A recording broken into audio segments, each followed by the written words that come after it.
Hey, everybody. We're editing the podcast Spy Satellites. Welcome, welcome. How's everyone doing? Who do we have here?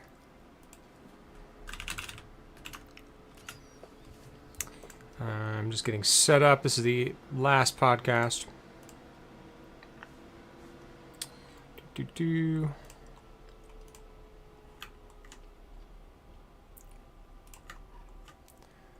Just got back from an evening out, so everything is just loading right now.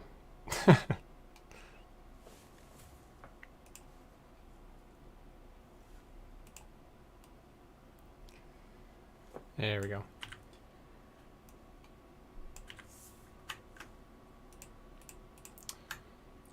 All right.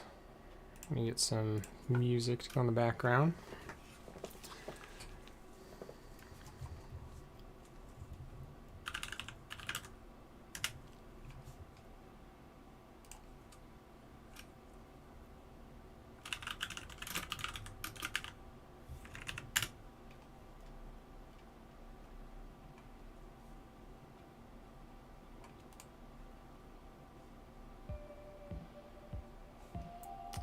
There we go.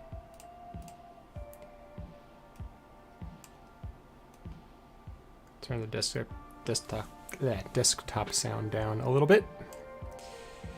Like we're doing.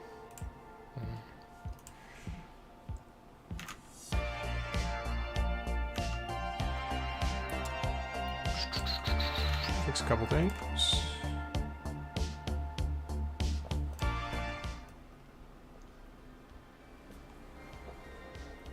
There we go.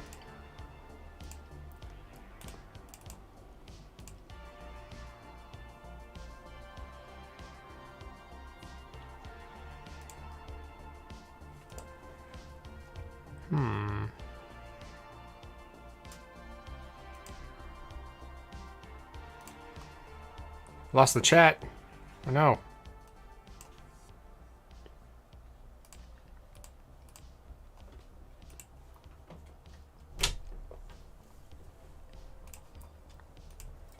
There it goes.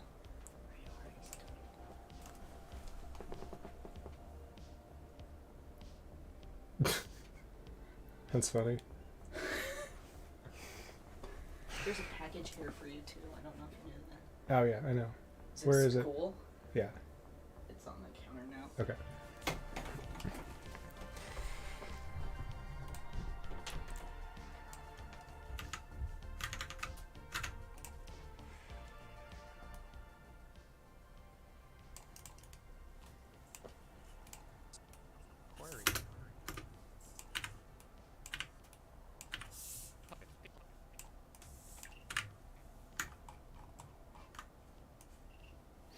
Mm-hmm.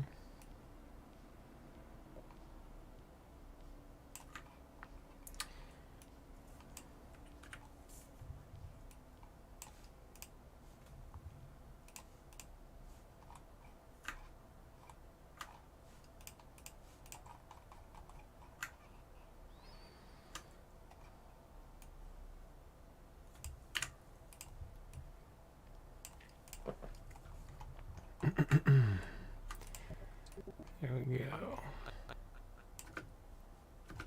Welcome to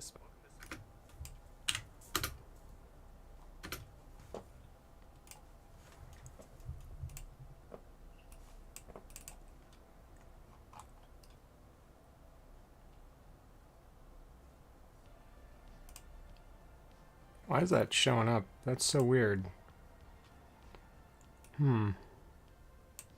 Oh, I know why. That's why.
It's conforming audio, so we're just waiting for my computer to catch up to reality, and then we'll be able to start this edit.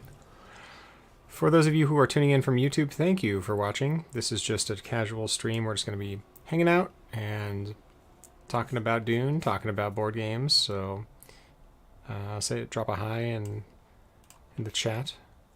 Hey Pierre Mark, how are you, buddy? Oh man, had a busy day. How about you?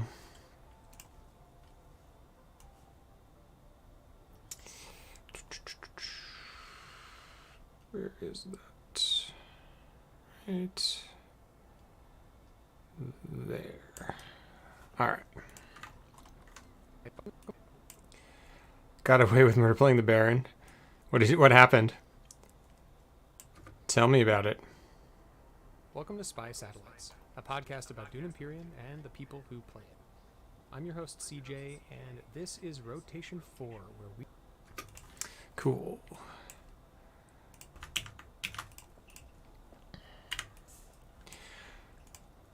Yeah, tell me about what happened with the Baron. I want to hear all the juicy deets. This podcast is pretty sweet. I'm pretty excited about it. It was a really good discussion with Cheesable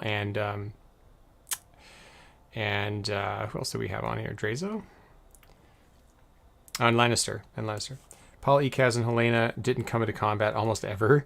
She just completely rolling over them. I think so. So this is the podcast on strategies that are either meme or meta. Did you suggest that topic?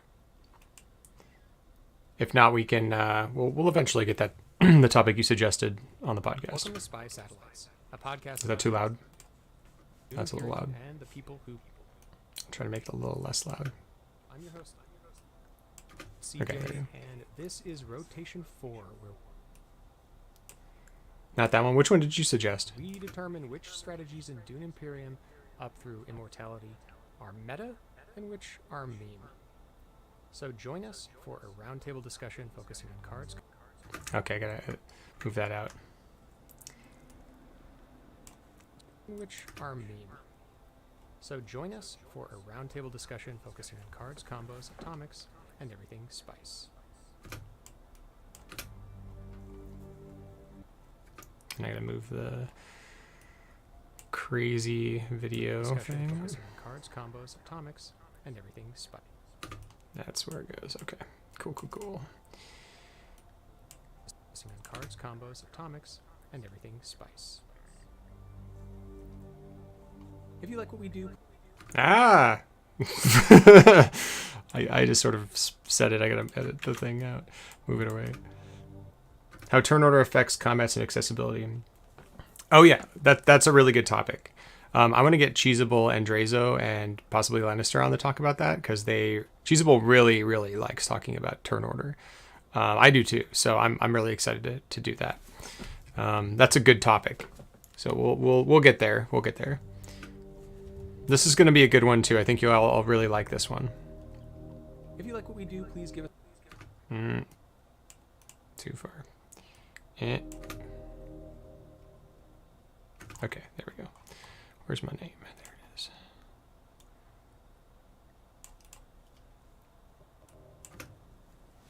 If you like what we do, please...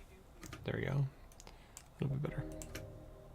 If you like what we do, please give us a like and subscribe. And if you'd like to support us, you can do so on Patreon at patreon.com/hiddenassets. Supporting us helps us continue to produce quality content and gives you access to some pretty awesome perks, including voting for the upcoming podcast topic. So tell your friends and let us know how we're doing. We're always trying to improve the quality of our content, and we can't do it without you, the listeners. Is the music a little bit too loud? It seems pretty intense. Let me just I might switch it. Yeah, chill out. It's not? Oh, okay, it's not. Okay. It sounds loud to me. I'm just making sure it's not loud to you guys. But today I'm not alone, orbiting... Actually, Black Shadow's not in this one this time. Arrakis with... Because he was traveling. With me is our helicopter Joe Looper, and also someone whose vengeance for Mosaic Winds knows no bounds, Lannister. Okay, there we go. That's funny.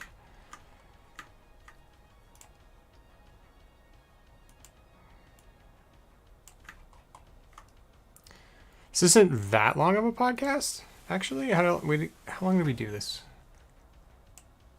Hour and a half? It's not too bad. Not too bad. This one turned out okay. And actually, I'm not doing a whole lot of editing on this one. There's not a lot of video manipulation I need to do. So this one's going to go faster than the last one, I think, which took forever.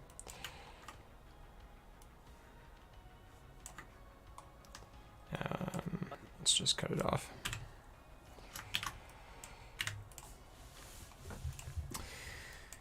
Let's see. So Black Shadow was here a little while ago. As you know, we all did the finals together. That was a good time. It was awesome hanging out with him, showing him Seattle. And there it is.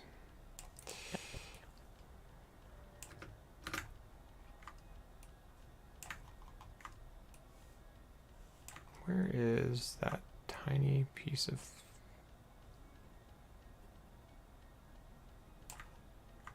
There it is.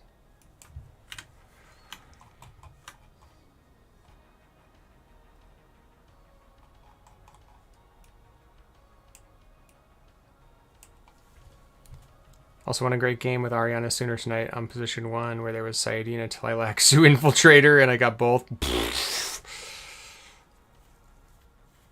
Seems good. Eventually got Kwisatz Haderach and Siege Revered as well. Was this the same game?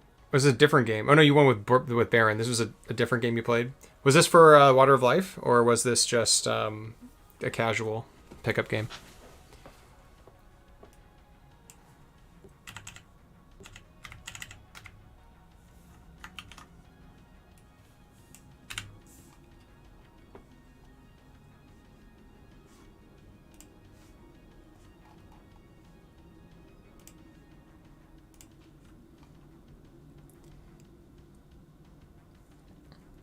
Okay, but you are playing in the tournament if I remember correctly, so that'll be fun. I'm just going to try to make myself available to comment some of the games, so it's a little difficult playing in tournaments for me right now, just with my schedule.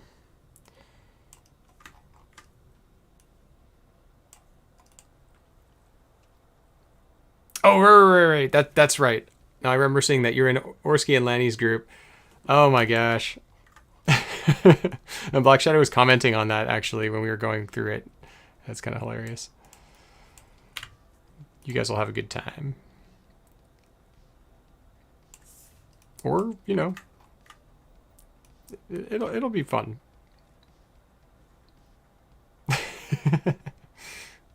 What's this? It's nothing. Okay, this is, yeah, okay.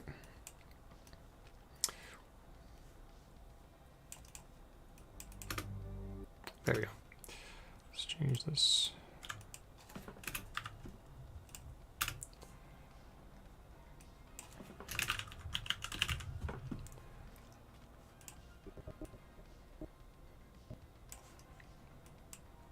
This was recorded 3/28.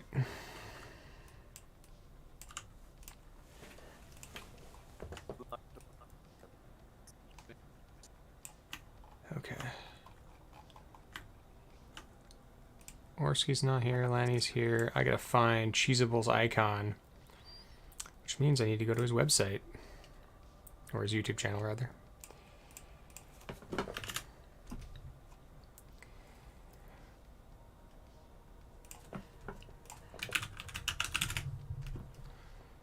Okay.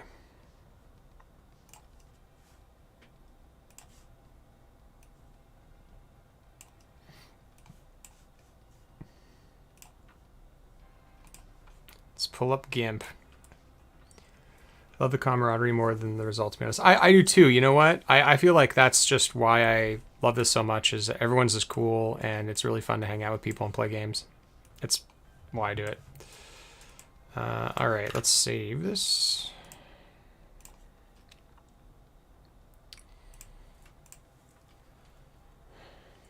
Originally, this podcast was going to be called the Lands Red Low Council. I'm glad I didn't do that, but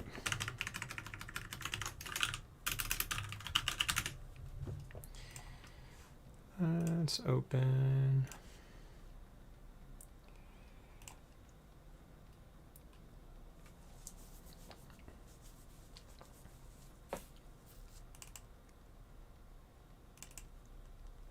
What time is it where you are here?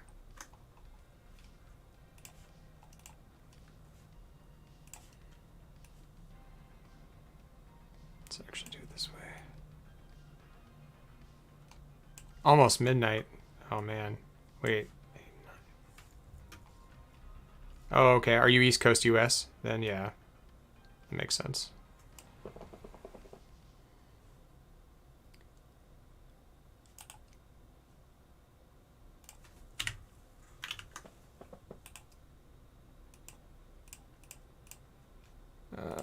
Let's do...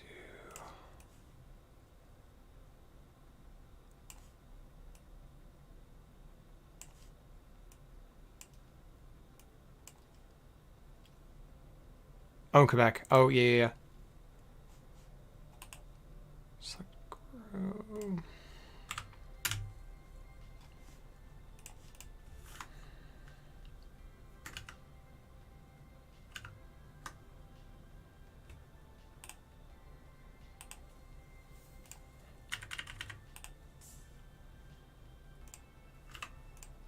Oops.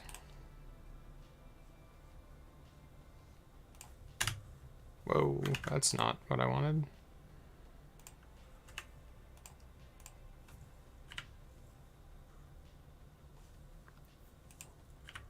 There we go. Invert, select grow, 5. Okay, that'll be good. Good enough. See if I can edit this a little bit more.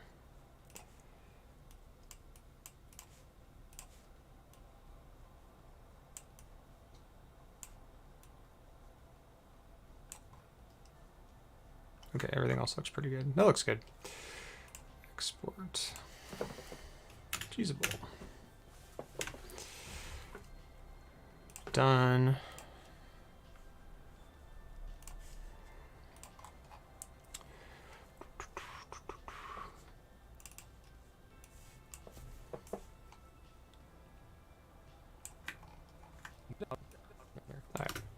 But today I'm not alone. Orbiting Arrakis with me is our helicopter Joe Looper, and also someone whose vengeance for Mosaic Winds knows no better.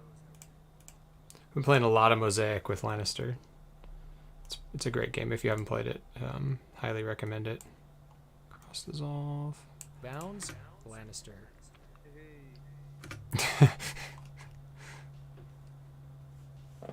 Is this his name? No, it's Orsky.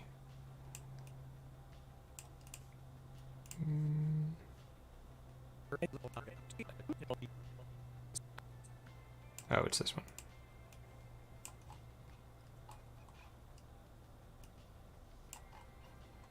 And also someone whose vengeance for Mosaic Winds knows no bounds, Lannister. Okay, I gotta make sure How he's is loud it enough. going? That's going alright. Looking to get my revenge again, but looks like the last one was me, right? So Yeah, you won the last one. just got 4 or 5 more to go to even the score. Oh god, so far behind.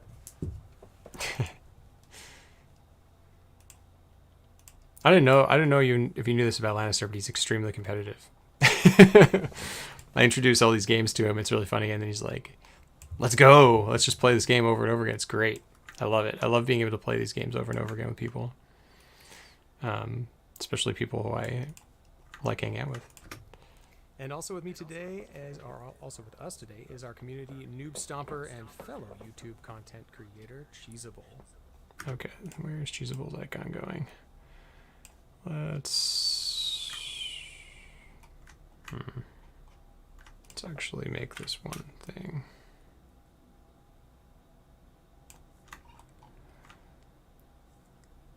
And Cheesable needs to be bigger. How big?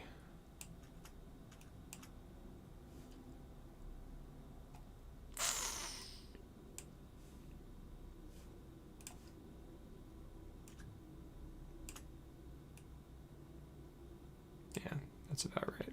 It's pretty close. Okay.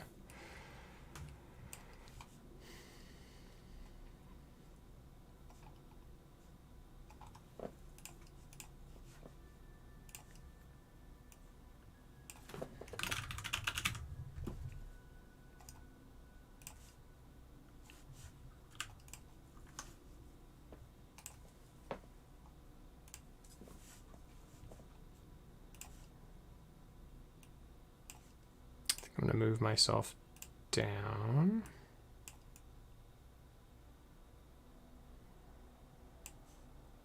Maybe put cheesable right there. Maybe I'll just put cheesable down here.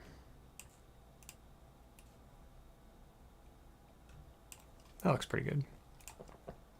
Hey, hi CJ, thanks for having me on the podcast. I'm glad to be here.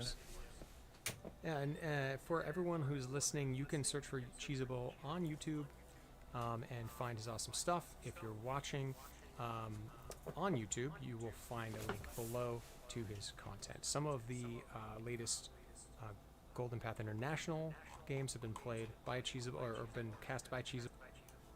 Okay, there we go. Whoops.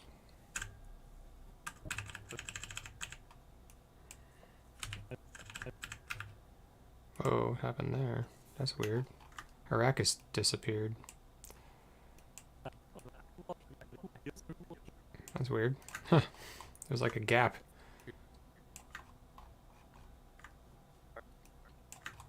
AKA Mars. I mean, it's Mars. But it looks like Arrakis, right? I gave it a color tint a little bit. So it's sort of works.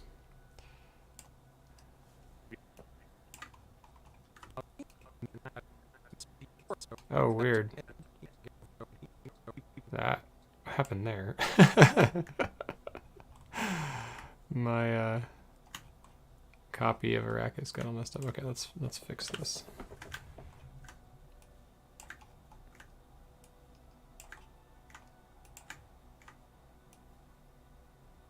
This is rotation 4, where we... Oh, okay. I see. Weird.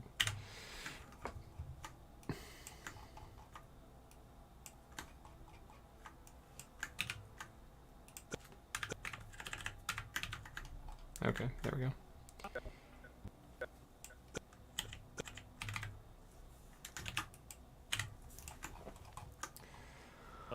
Dune, for me, is something that kind of is a little bit hokey. It kind of works sometime. Okay. There we go. That works. Again, and that works. And something that's meme, for me, is something that kind of is a little bit hokey. It kind of works. Let's see. I already have Marrakesh, Endless Winter, Longshot, Dice Game, and Foundations of Rome in pre-order. So I try to stay reasonable. They have they not shipped Foundations of Rome yet? Because I know that's been like sitting in the back burner forever. And you got the new Stefan Feld Marrakesh. I haven't played that. That's pretty cool. I won't play that game. Nobody who's got it around from friends or weddings. For the French version to come out. Heck yeah, man. I mean, get it if you can. It's the latest Kickstarter, not the first. Oh, the latest pledge. Okay, because I thought some of them had been shipped out. Yeah, that makes sense. I have not played that game yet. As I mentioned, I've really wanted to. Everyone says it's great.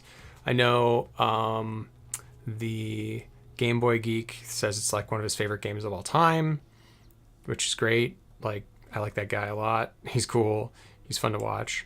Oh yeah, you can't see this. I should probably make it so it's not. Let's see.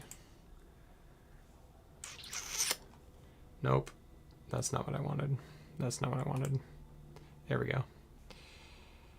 Let's put it there-ish. And then put it over here. There we go. This is the better way. Chinatown. Is that... Well, I know that there's the film Chinatown. I haven't played the game Chinatown. Let me look it up.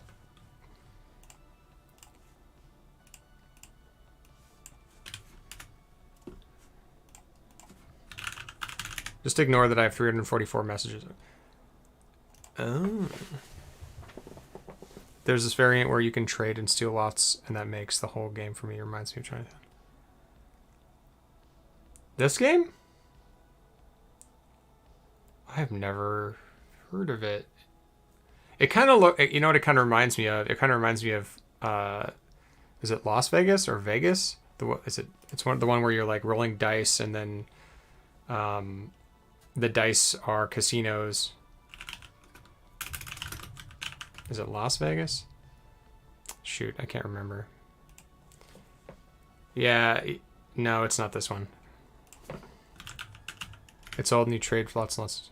Trying to put up. Oh, okay, putting up stores. Cool. Yeah, Lords of Vegas. That's what I'm thinking of. Lords of Vegas. Does it sound like? Is it like Lords of Vegas, where you like flip cards over and then you've? Oh, yeah, it's not. You flip cards over and then you try to like control casinos. Is it anything like that? I'd love to try it. It looks cool.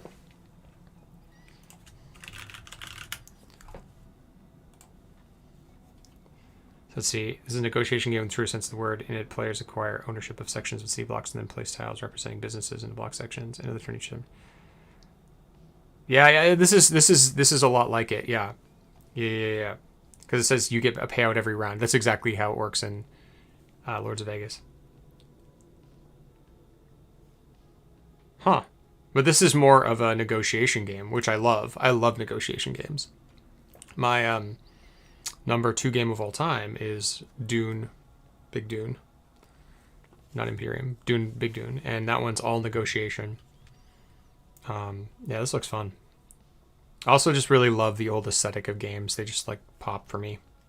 I played a really cool game. I don't know if you've seen it or played it recently, but I played Fresh Fish, which is a interesting game.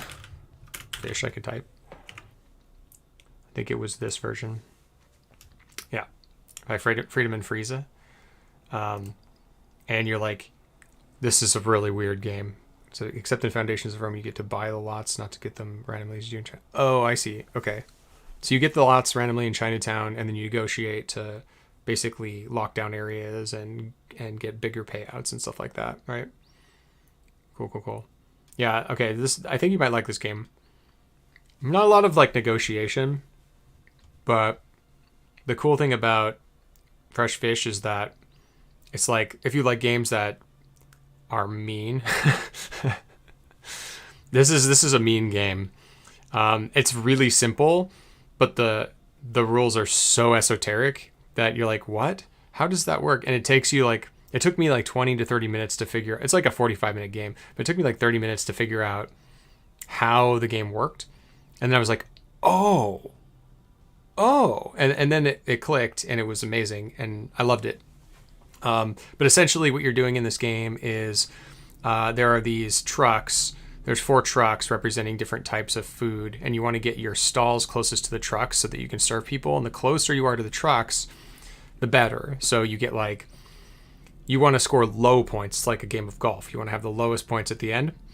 And what you're doing is you're putting out these little tokens that sort of reserve areas for you. This is kind of a weird, I think this is a slightly newer version.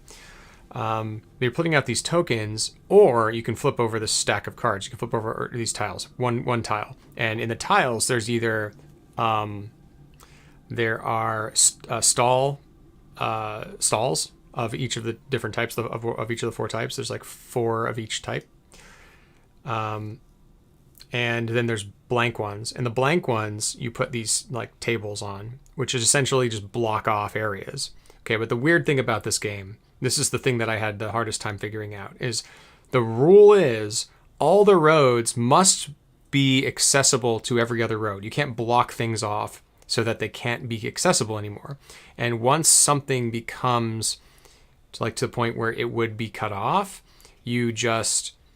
you must put a road down. So like, for instance, here, these spaces here, they put roads down here. I think that's the way they did it, right? Because it got cut off like somewhere up here, like here, right, this space here and that space. So there's no other way for it to go around.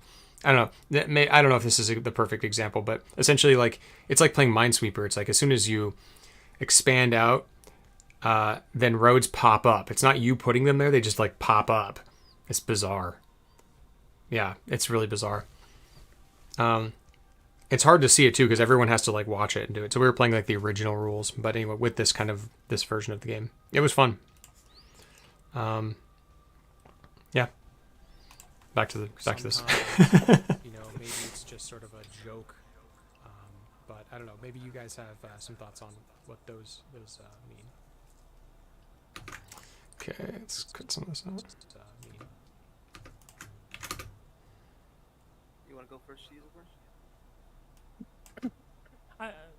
One thing about Dune.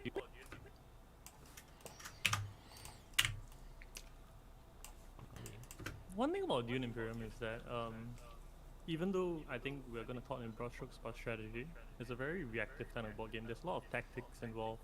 So we'll talk about them in Okay. Yeah. It's basically going to be cutting out a lot of these like dead air Dan moments.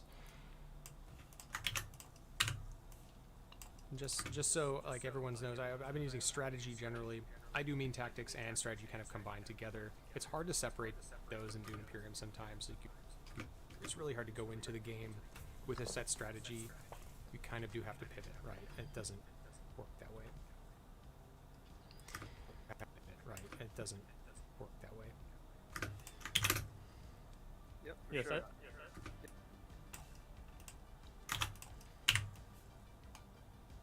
Yep. For yes, sure. I, Yep. yes, I, Right, go ahead. yeah.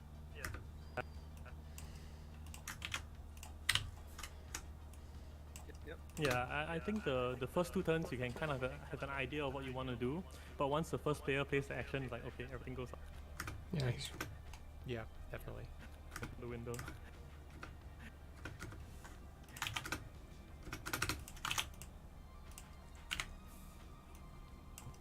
Yeah, definitely. Yep. And I. Yep. He's always a little Yep, quiet. what CJ said makes a lot of sense. The fluidity is something that's required. You have a strategy in mind, but once that strategy gets blocked, you have to have the pivot. So the secondary source of whatever you're trying to achieve. So your strategy might be sound, but it may become a meme later on because it's easily blocked or predictable. So you got to keep those in mind as well. Yep, absolutely. And well,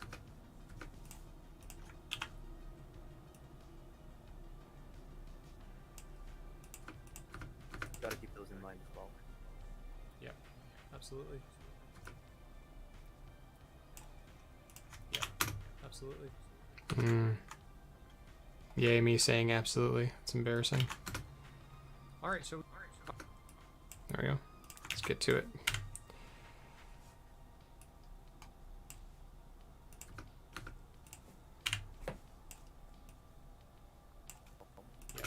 absolutely. All right, so we started off. I'll go first, and then we'll go around the table.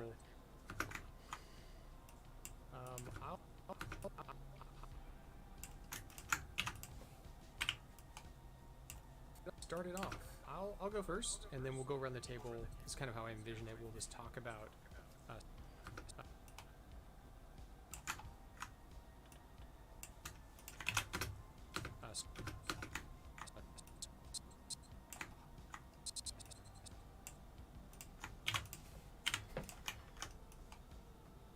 strategy. I'll introduce one, and you'll introduce one, and so on. And we'll just say whether you think it's a meme or whether you think it's actually meta. First thing I want to say is that this is a strategy that started at the very Okay. beginning of Dune Imperium. It's called Hostaging the Great Flag. And I don't know, I just made that up. But basically the idea is that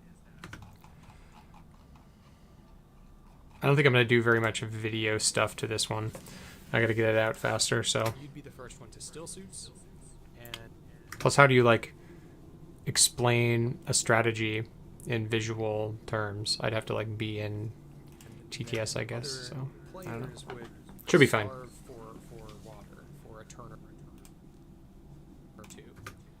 And it always depends on your turn order and how that sort of works. But if you could hostage the Grey Flat, you could get like 5, sometimes even 6 water. Sorry, so 6 spice out of the Grey Flat, and that's a pretty big boost to your economy. So, Mhm. what do y'all think about that? What do you think, Cheesable? I think it's great. So, Let's cut out the what do y'all think about that? Yeah, it's a good listen, and it'll be a lot better when I've edited it down. I know. Yeah. Great strategy. I think it's one of the things that I think you Let's get the thumbs out. Doop. one of my beast games I played, I look at it and I'm like, okay, I think I can go up to a +4 bonus, and I Of course, man. Have a good night. Yep. And we'll see you on the next one. was the like 7 spice. nice. Yeah, but I It's think always fun. one thing about this strategy is that once someone else has Swordmaster, right, there are a lot of ways they can kind of weasel into like stealing it from you.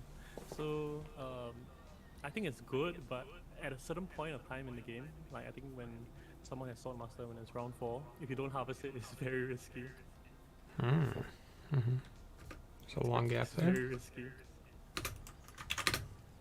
I agree.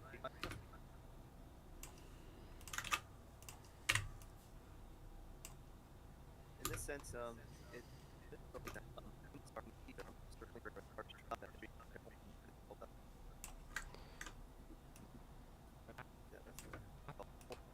for the intrigue. Forgot what it's called. The 1 spice for 1 water and a card. Oh.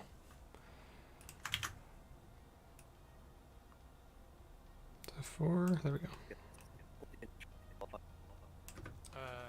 Is that Glimpse the Path? Yeah. I guess I'll put Glimpse the Path in there.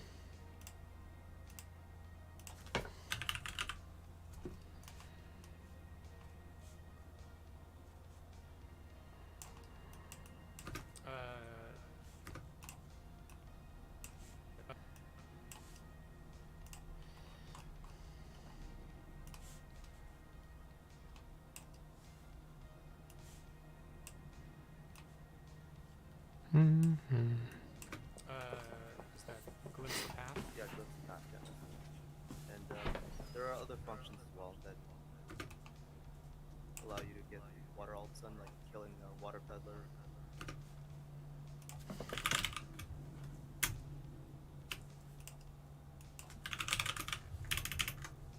Guess Water Peddler went away.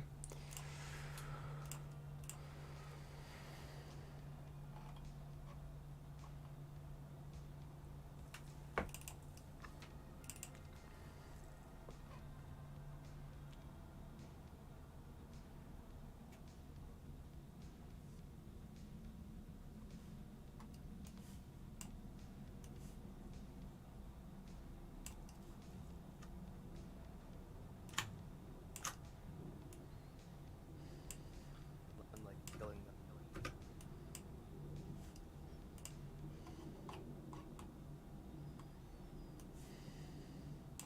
water peddler, for instance. So a lot of these things just kind of interrupt the flow. I feel usually I'm not so greedy. I just get 5 or 6 spice. The most I've seen is 8 spice, but that was just really greedy. So Yeah,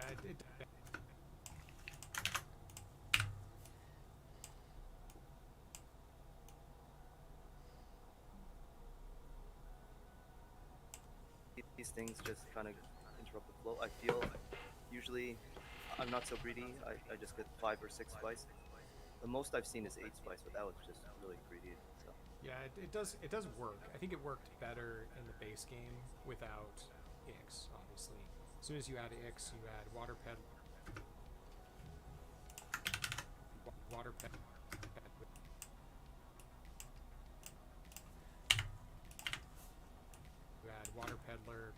was always some like variable when like Johnny came out. What am I saying here? Water peddler. There was always some like variable when I don't think I need that. like variable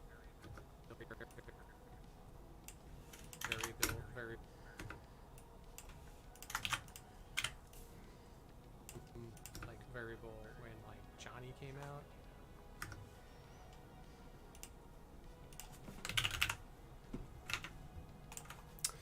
Johnny, where are you?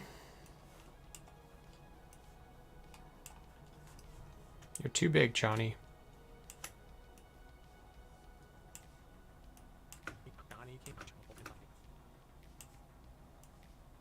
Johnny came out. That could disrupt your plans, or a combat that gave water.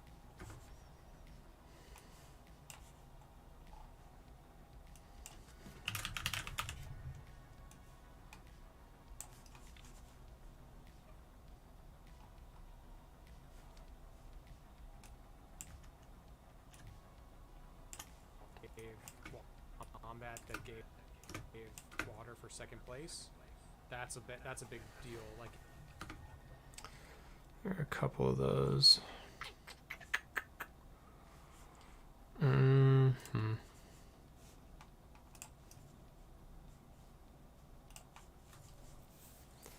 Let me open TTS.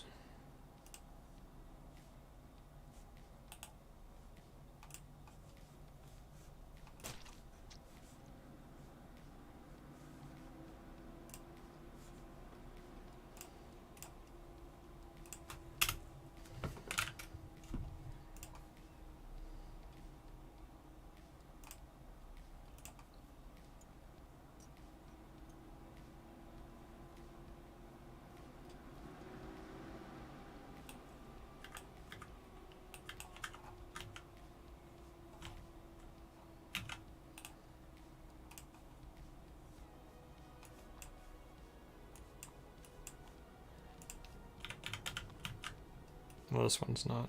I guess I can get all these. One shot.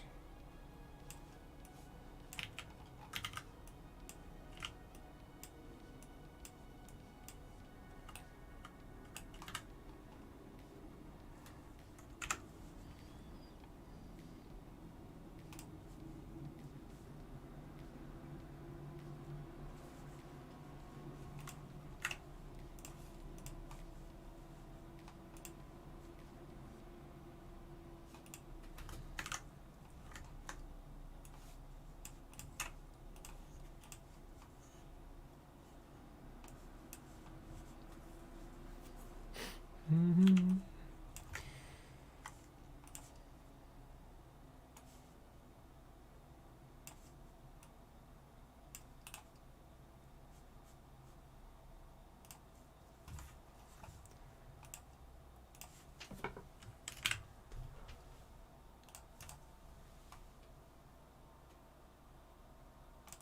Oh.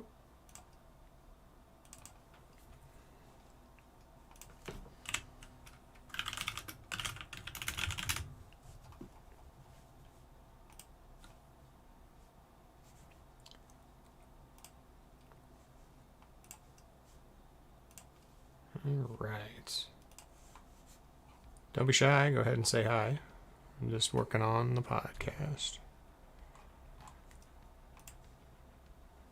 Where did I put those? Here they are.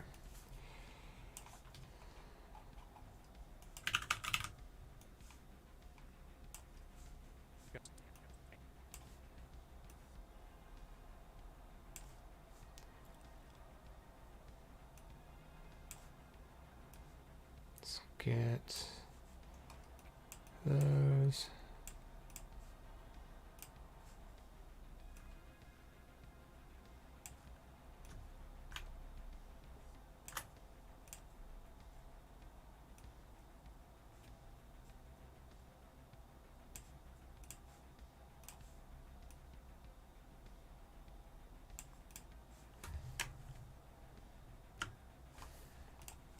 A combat that gave water for second place. There we go.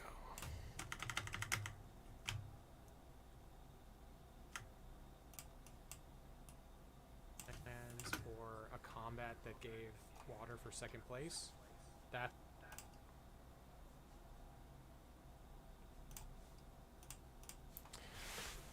That's a big deal. Like if you try to do this and there's a water combat, you can't.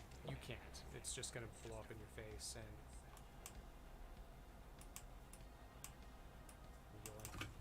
Trying to click tiny things. so like it can be definitely a trap, I think.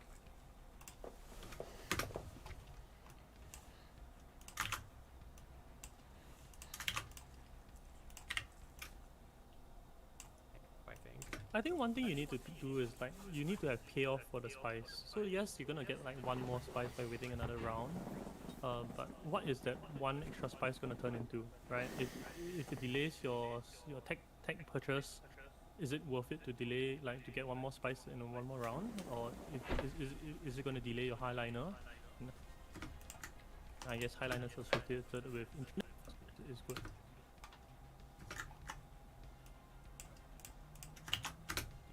Absolutely.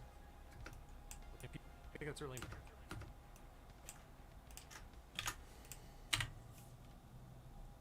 Yeah, absolutely. I think that's really important. If you don't have anything to do with that spice, then why are you getting it, right? There's a bunch of low cost techs that kinda don't work with your strategy, or you're just gonna buy them just cause.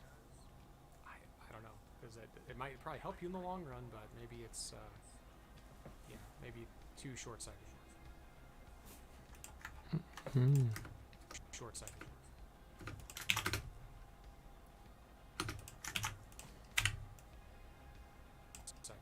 I think with the spice spaces, there's a break point of which they are good. Like with the Great Flat, I think +2 is actually just like okay, and actually +3 is when it shines. But Yeah. when you have +2 a bonus for the Great Flat, you unset when you collect it. So when you harvest like 5 spice there, you unset. But when you have a +3 there, you're very happy. I think with Haga Basin it'll be a +2, and with Imperial Basin actually it's a +1. Actually, that's my current weights on the various places for immortality. Yeah, that makes a lot of sense with the +1, just because of the water cost has to balance out, right? And the experimentation that you can play for it. Absolutely. I'm actually a little bit lower on that. I'm okay with just the +2. Absolutely. Yeah. I'm actually trying to make up for lost ground.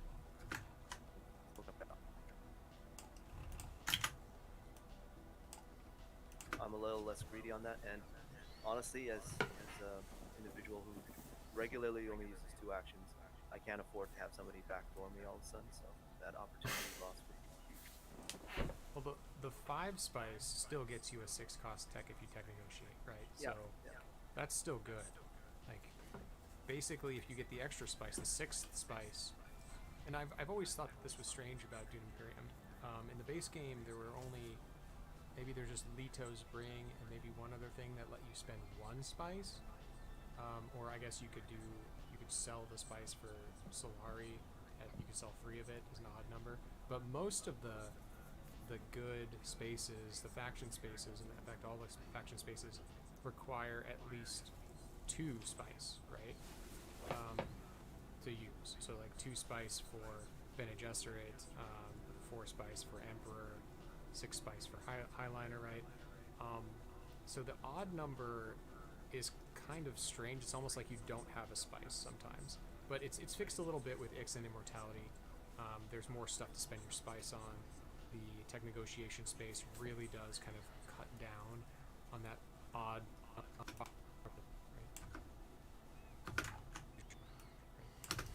Better usually. All right, cheesable one. All right, cheesable. Why don't you select the next strategy or tactic that you want?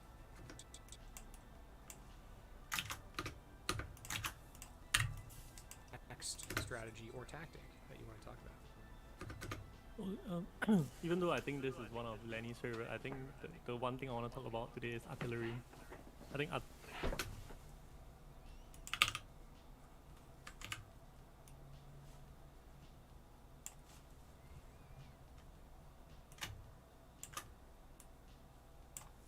Hey, Wicked. What's up, bud? Any music genre recommendations? Sure. I can. How about a couple of artists that might help spark some enjoyment? How about, have you listened to Bob Moses? They're pretty chill. I don't know if you like electronic music. I like a lot of electronic music. So if you're not into electronic music, they're not really like house or anything like that. They're more like a, I don't know. They kind of do pop-ish electronic music. Check them out. Yeah, I would play them on here, but then I'd get silenced. But I love Bob Moses, big fan. They're really cool and chill, and good beats. What kind of music do you listen to? artillery leads for a lot of fun strategies. Like artillery is a card that I don't think improves my win rate by a lot, but every time I play an artillery strategy, I am very happy.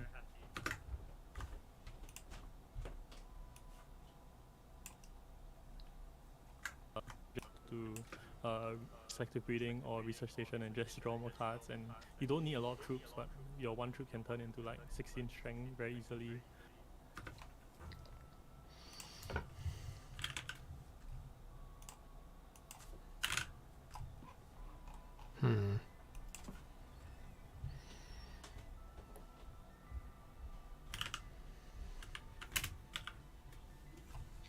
That's not what I wanted. Trying to find this. Indie pop rock, East Coast 90s jazz rap, funk fusions. Nice, man. Yeah. Maybe you should be recommending some music to me. I like indie pop. I like funk fusions. Let's see. New genres.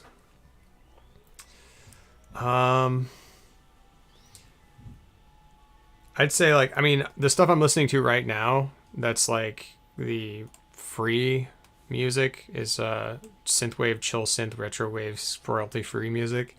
I mean, I sometimes just put this stuff on in the background because it's really like kind of cool, and I don't know, this stuff is fun. I like it, but I know a lot of people don't. It's had, you know, there's kind of like a resurgence of interest in this sort of like faux 80s stuff, which is fun, but you know, I can't listen to it too much. Oh, I do recommend a couple of things though, and it's going to depend on your interest in like maybe punk music, because you said you like some pop punk, but it's just going to be electronic music stuff. So take it with a grain of salt. All my music I listen to is electronic or classical, and my wife listens to rock and pop, so I get that from that. But so listen to some Aphex Twin if you have not. Yeah, punk is good. Yeah, I love punk. But listen to some Aphex Twin. He's kind of like the punkish version of electronic music.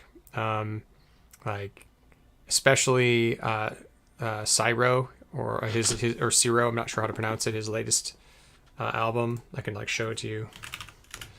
What is that? Here it is. This album is absolutely amazing. And yeah, I highly recommend it. It's like way out there too. It'll like change your, maybe it won't like change your perspective on electronic music, but it is something you probably have never heard. And I'm always listening or trying to find stuff that is new, something that does something new. So this is one of my favorite artists of all time. Let's see. I don't know. There's kind of some. I don't know what else I listen to. I don't know. I listen to just like a lot of Row Minimal. Have you ever heard of that? Row Minimal House is like a type of Romanian techno electronic music that came out in Romania. So I'm totally getting off the deep end here. But basically, it's kind of a type of minimal. The Germans came up with a German minimal music, which is really cool. I like it a lot. Micro house sometimes it's called, but this is like it was really big a couple of years ago. It's still really good, and there's a lot of, I don't know. It's something I've been listening to a lot lately. I like house music too, so yeah, it's kind of crazy. Something to check out if you wanted to, at least experience it. But it's, I don't know, if you like beats and you're good with it, then yeah, you probably like it. Whoops, I just killed the music. Oh no, hold on a second. Get the music back. Oh god. What did I search for? What is all this stuff? Royalty free music. Let's get some royalty free lo-fi. That sounds good. No copyright. Yeah, there we go. That seems good. There we go. Accidentally like cut off the music in the middle of what I was doing. So that's one way of playing it. You play any cast, or one way. So what you been up to? Playing any good new games lately? We were talking about Mosaic earlier. When I say bad cards, I mean like conventionally bad cards with like cards that cost like 1 to 3. Anything that has a sword on it. Anything that has a sword on it. Let's see if I can find some stuff. Does this have a sword on it? No. Oh, roguelikes. Yeah.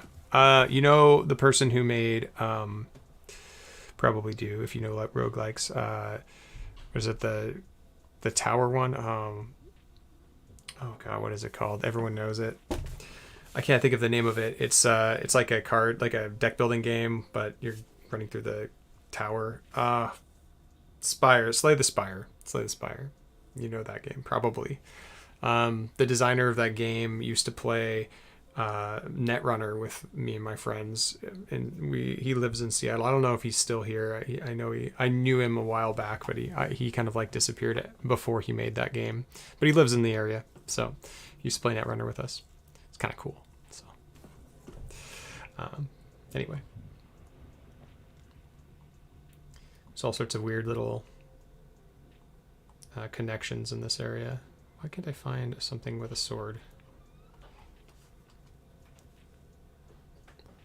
So yep, Slay the Spire. I've played it a couple times. Let's see if I can put some cards in here that... Oops. There we go. Chris Knife. Oh, it's already in there.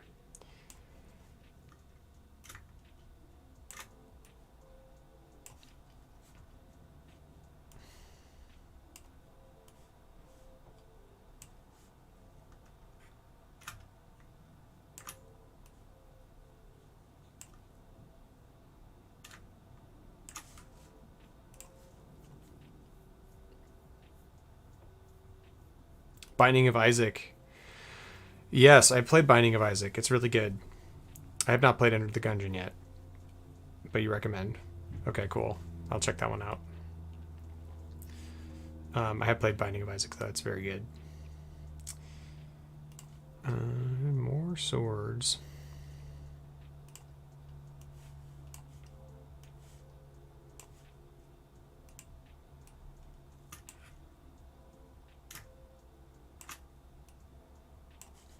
This music's good. I like it. I really dig this. Sometimes I just need some lo-fi. Chill.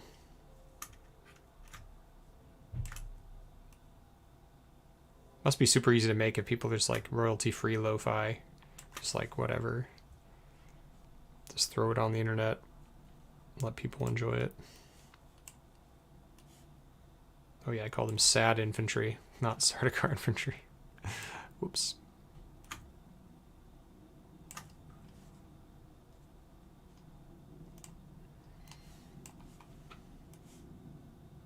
Let's get this one, and I think we'll be good.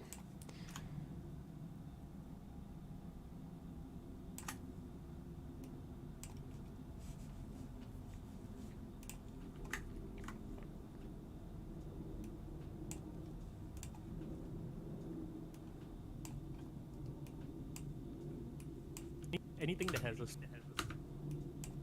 sword on it, you just purchase, and then you have this suddenly have this very thick deck. You have like a 20 plus card deck that just has a bunch of swords in it, and and every turn is you just see what you have and you just kind of play it out and you review for plus 12 combat strength.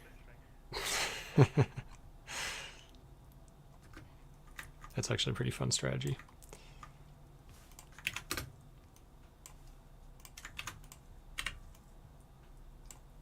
The topic of this podcast is meme or meta. Let's see. Also need some music. Yeah, give me some music recommendations. Let's just start with some like indie punk or indie pop or something like that you kind of like really enjoy, and I'll put it on my list of stuff. I gotta make my list. Here we go. Look at my list of stuff. I don't have a Neutral Milk Hotel. Check them out. Neutral Milk Hotel. That's a crazy name. Okay. Yeah, I'll check them out.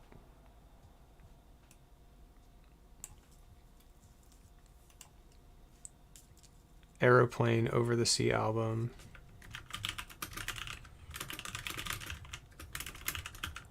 Okay. Also checking that out.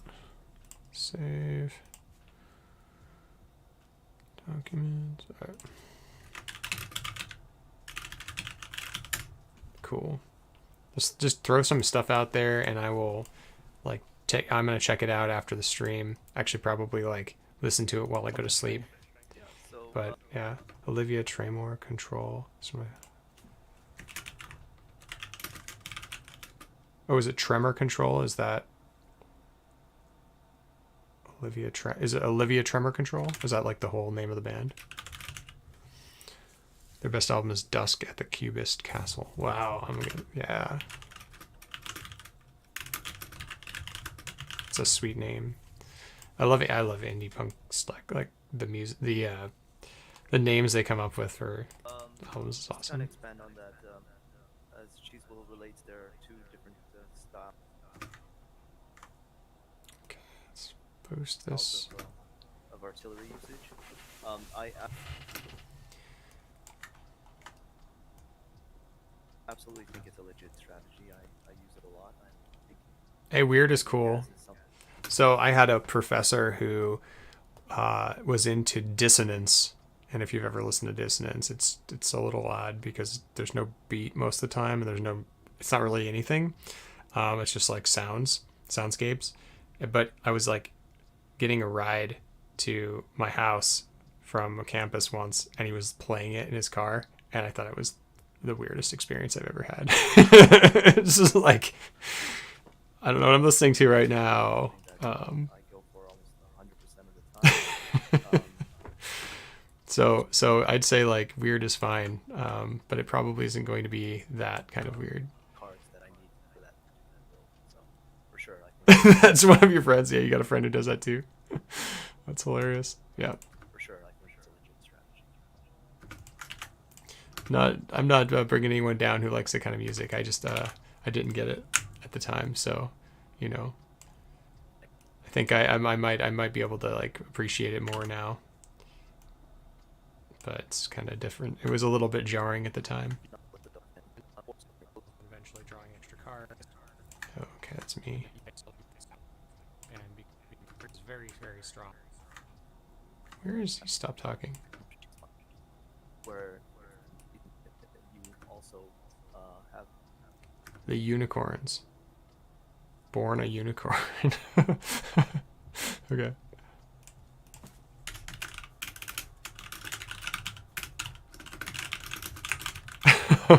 What? I've got it all here. This is rad. So I've got it all here. Have you, okay, this is something you might not have ever listened to. Depends on how old you are. Have you ever heard of Ween? They're pretty weird.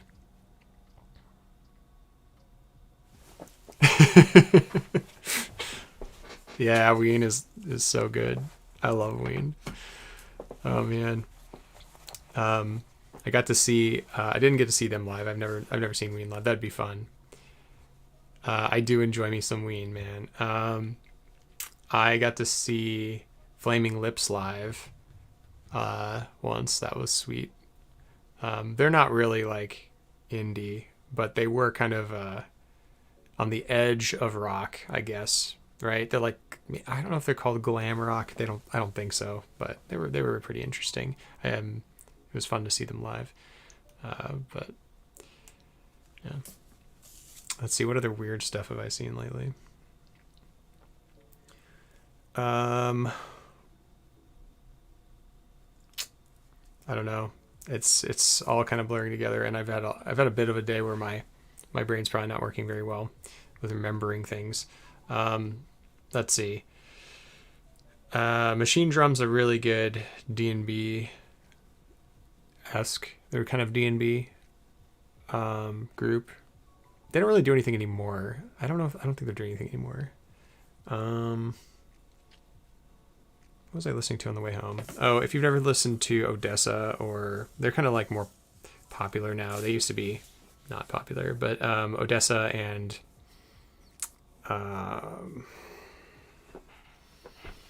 his name I cannot remember. It'll come to me. There's another artist who's very similar. Best Ween song is going to be a long night. Yeah, long night.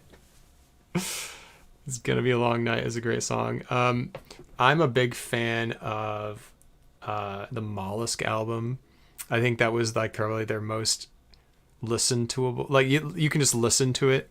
But my favorite song on that album is the one about like it's like he's like pretending to be a Scottish guy, and he's about like, I think it's like, I can't say it on stream, but it's like just cussing about like, it's like an old like drinking song about, you know. I love that song. That's great. Oh man, those guys are great. Anyway, back to editing, right? This is the problem. I get sidetracked. Kind of step in your way on the final. Okay, there we go. That's interesting. I know that.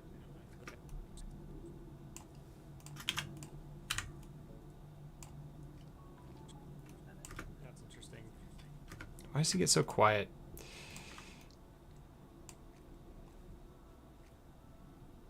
For sure, it's a strategy on that end. Any other genres?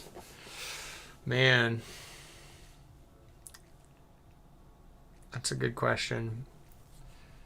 Yeah,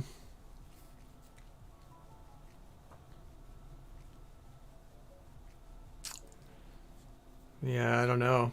As far as like genres go, have you ever listened to, a good place to like, this is what I do when I get new music sometimes, is I go to WFMU, which is I think in Jersey. It might be in New York. I think it's in Jersey. Do you know that station? They play nothing but wacky stuff. Also, the local station here, KEXP, plays some pretty good stuff. But I don't know like the genres. I used to be really into the genres of electronic music because there's like a billion different genres. Yeah, it's WFMU. I'll post it in the chat.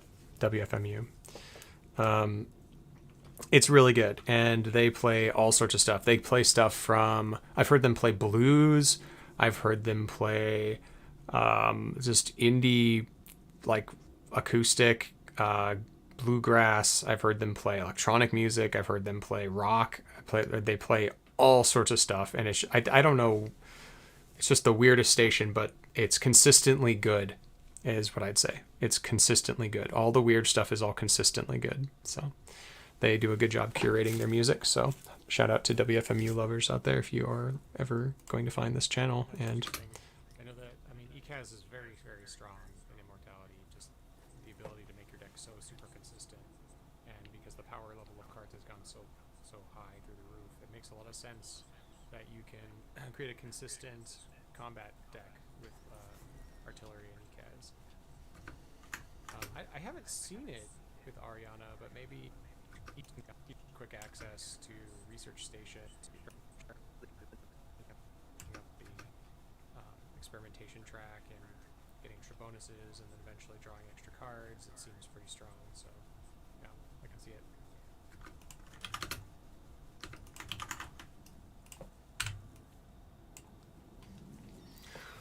Rap recommendations, because I have recently been getting into East Coast 90s rap.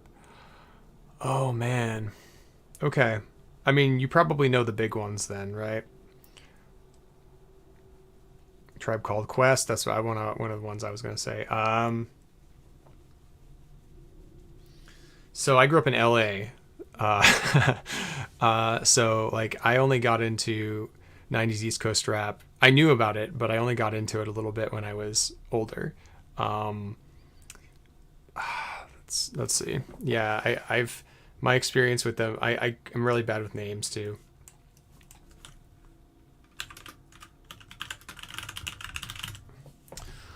Well, obviously Wu-Tang, De La Soul, like the big ones. Notorious B.I.G. I mean, everyone knows Biggie, so it's like, why am I even mentioning it? But I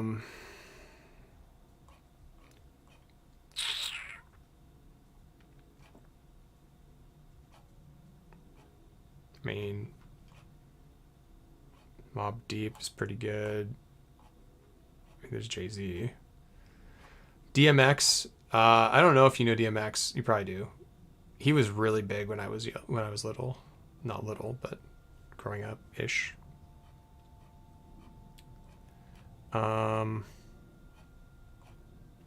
Public Enemy. That's one. Public Enemy. MF Doom's good, right? You already said that.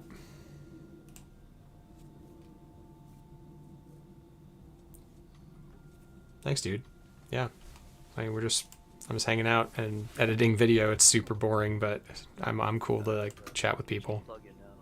We were playing Immortality at the Toronto meetup, and I used that same build for Ariana to kind of meme on them with the research station and daggers up. And I think there was 4 combats in a row where I managed to cycle back into Helicopter Joe, and each time it was 4 extra swords. I should like put a Helicopter Joe up there because he always talks about him. The Thopter. Helicopter Joe.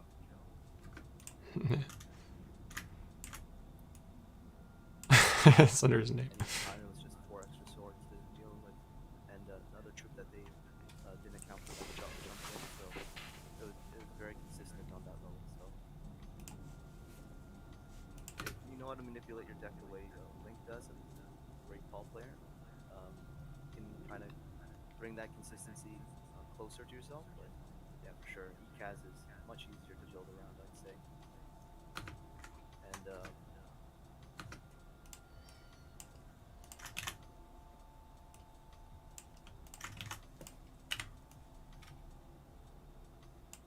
And we were talking about a couple of games earlier, some Freedom and Frieza games, some wacky things like that, and Mosaic, and yeah, I don't know. I love talking about board games. I'd say. And the swords that you buy are important. Okay, Lanny talks for a while here. Okay. So a lot of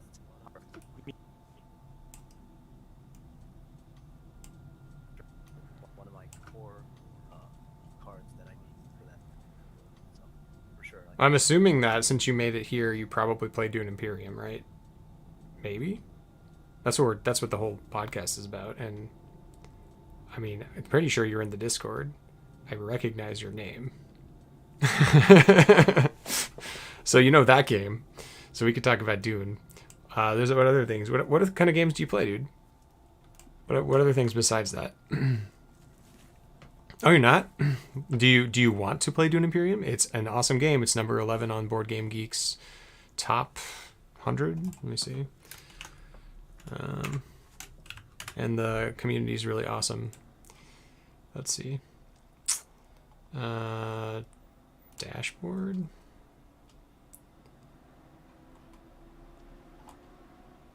How do I do this? Geek lists. Is it hot? Recent bookmarks. I can't remember where this is. Hot. Is it free? Yeah, I mean, if you have Tabletop Simulator, it's free.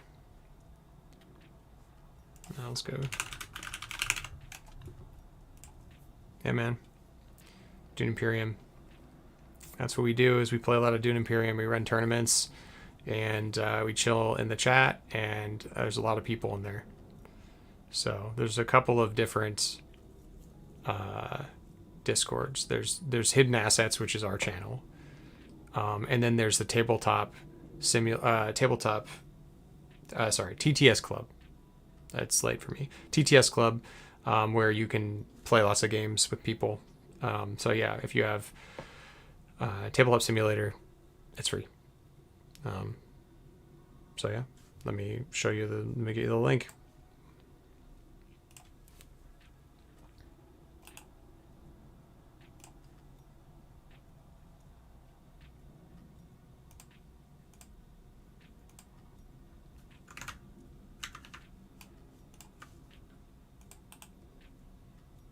All right, this is for TTS Club. And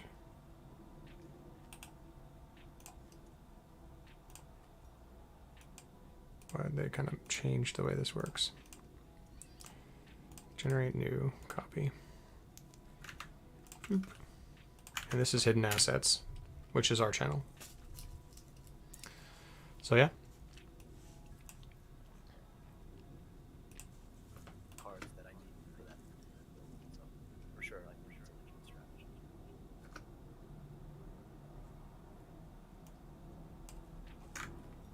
So how did you find us then? I'm just curious. How did you find this specific video? We have like 450 other videos on there.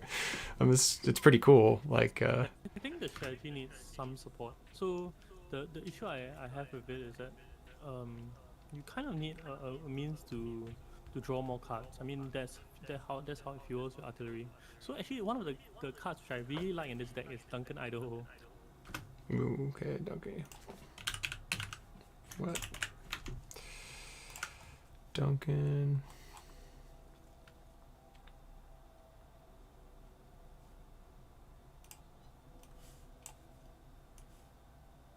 Really like in this deck is Duncan Idaho. So Duncan Idaho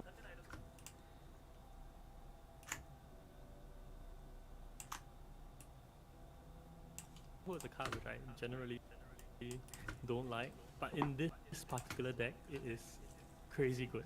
Like getting water on reveal, you know, it just fuels half a research station. Other things that are good, I guess, techs like wind traps. You know, wind traps is great for this strategy. There are a lot of combat. Wind traps.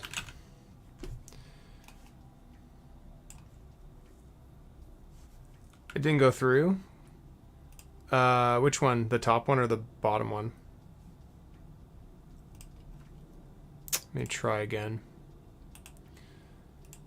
Invite people. Edit invite link. Never expires. Number of uses. Generate new. Copy. Let's try again. Here's the TTS Club one. TTS Club, you have to wait like a certain amount of time before you get access to everything. So you go in there and then there's like, it tells you have, I don't know, 10 hours or something. You have to chill out, or maybe it's 4 hours. And then you can like go and do stuff. It's weird. Just you can also jump in the bottom one. Hidden Assets should work though. Hey, Cheesable, what's up, dude? I'm editing you. Other things that are good, I guess, techs like wind traps. You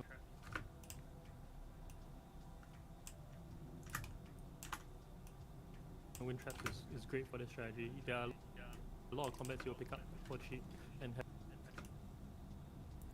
Oh, really? Oof. How did it go? Was it fun? Was it a good game? Baron win? Having that extra Again? gold research station means that you will win another. combat. And if you happen to pick up Imperial Bashar, then Oh yeah, Imperial Bashar. I'm Bashar in here. To go get him.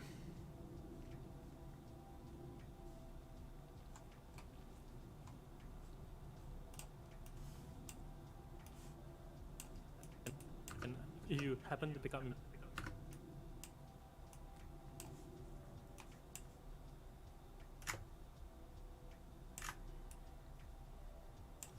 Imperial Bashar, then all's great in the world. Yeah, that's actually the dream, right? Is to get both of those together, artillery. Where did artillery go? There it is.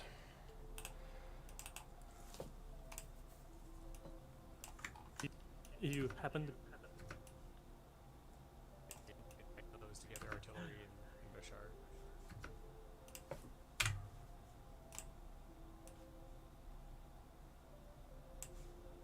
Together, artillery and Bashar.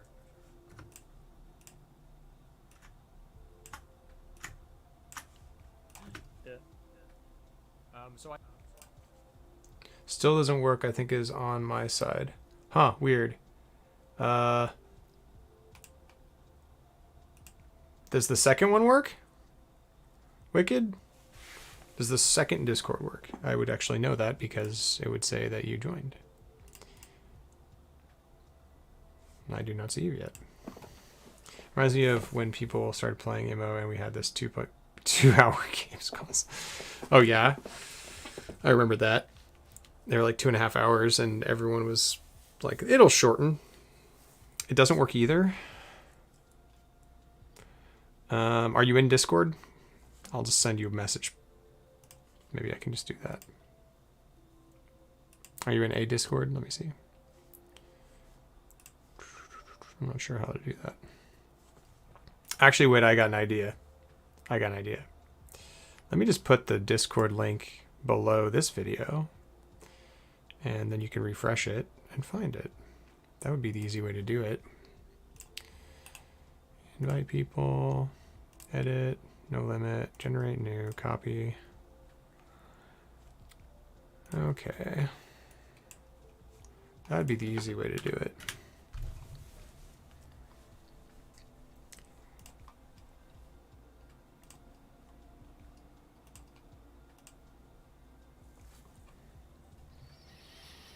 Mm-hmm.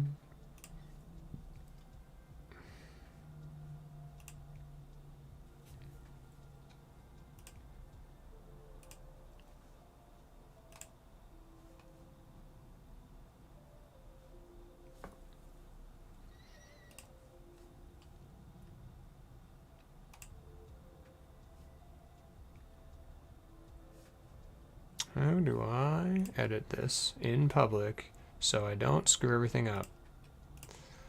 That's the trick. Is it possible? Edit.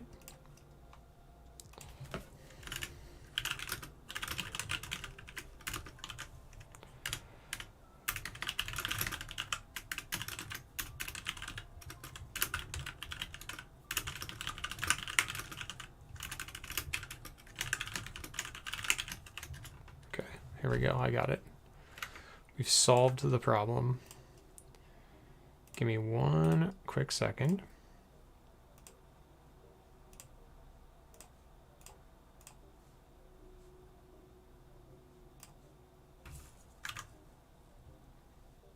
Save. Okay, if you refresh the stream now, it should work. There should be a thing underneath it that says the two Discord links. I hope. Yeah. If you don't have, well, if you have Discord on your mobile, it should work. I have from Black Shadow, who is currently transiting across the United States. He has sent me a little write-up about this.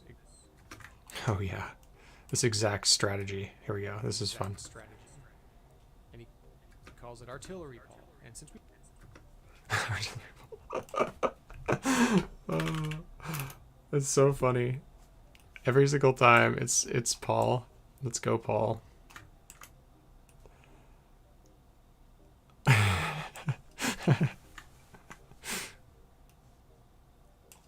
Little write-up about this exact strategy, and he calls it artillery, Paul. And since we've already talked about links, Paul, a little bit, Where's my grin? I'm gonna make Paul smile. It's probably taking way too long. I should just like hurry it up.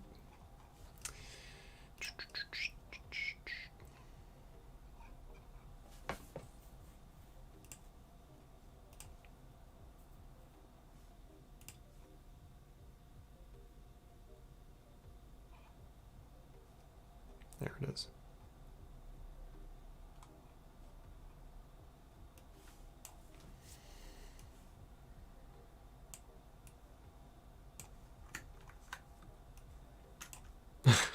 I've used this so many times in my videos.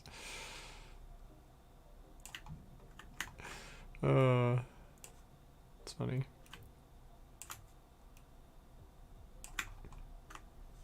It's hideous. That's hideous.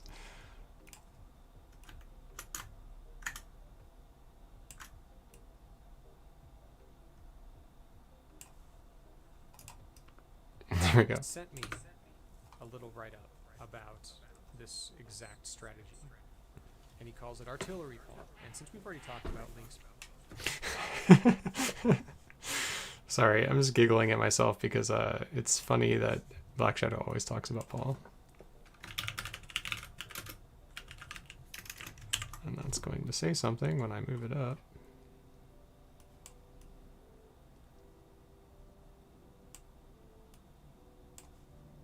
Artillery Paul.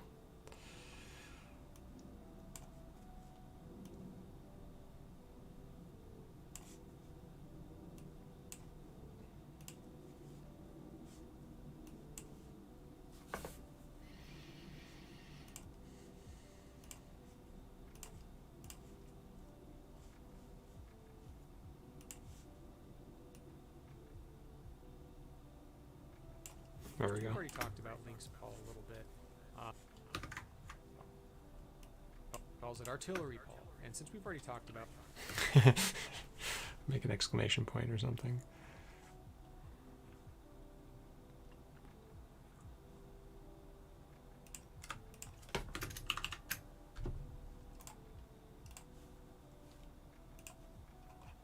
What's up, Zach?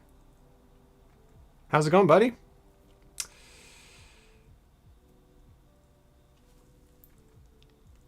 Paul's win rate is currently pretty high, but I think there's just a bunch of good players playing it. Safari is bugging. Oh, cool. Did you get it in there? Okay, pretty much only saw players play. Only the top tier players play Paul. I'm pretty sure. Hey, also you said you were into punk. Do you know the Misfits? Oh, I love the Misfits. I grew up listening to the Misfits. Absolutely. Yeah. Also new underground song that is EDM and punk fusion, song called Good Time by The Dare. I will put that on my list of music to check out.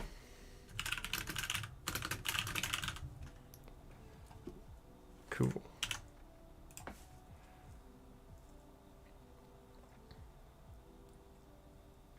That's awesome. Yeah. Now we've been talking some music and listening to some chill music, and I've been editing this, and it's I had a couple games. a bit silly. Okay, so I need to put Black Shadow here in spirit because he's not here. But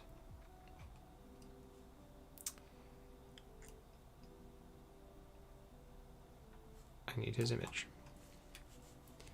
No, dude, it's fine. I don't mind. I do not mind. I'm gonna be up late anyway. Oops. There we go. Let's get Black Shadow's icon.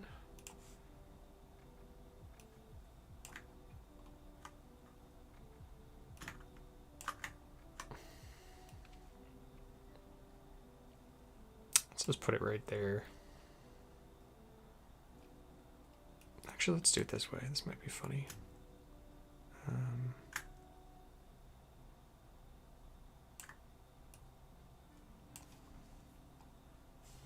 Yeah, let's do a speech bubble.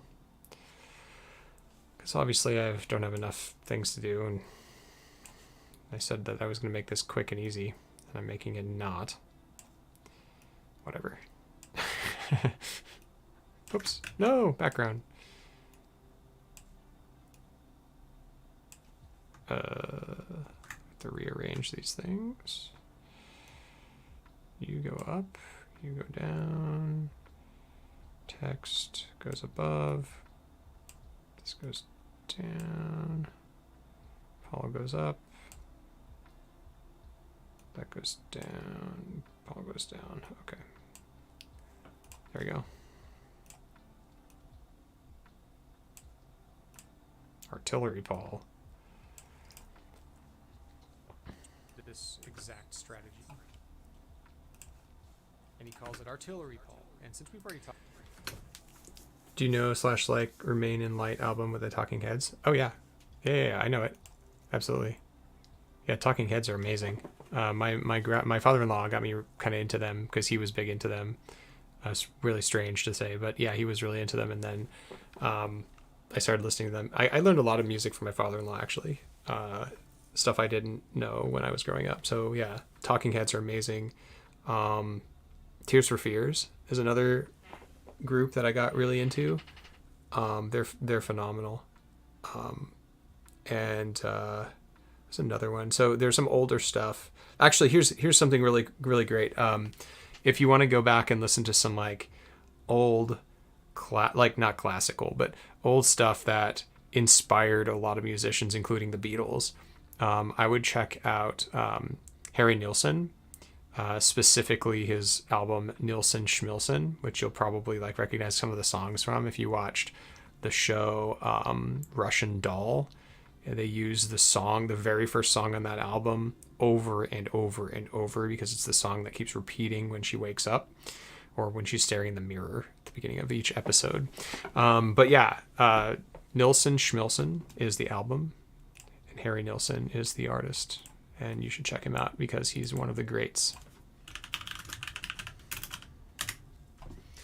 This man, if you see this man, you should listen to his music. I mean, look at his face. Anyway, this is the album right here, Nilsson Schmilsson, where he's in a bathrobe. It's great. And he's one of the guys that the Beatles kind of took a lot of ideas from. So he's great. Listen to him. High recommend. Talked about Link's Paul a little bit. Maybe this isn't much of a stretch, but I want to read what he wrote to me, and then we can continue. Okay. You still have some flex. Let's see. So a lot of stuff here. Paul games have been doing this.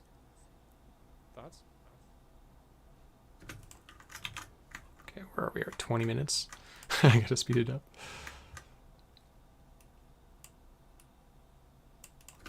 I think that it's actually pretty legitimate. Yeah. As I mentioned before, with the card draw edition, you have a lot of wild variants, and that wild variance is something that can really mess people up. So. Realizing that is kind of almost being covered by what happened.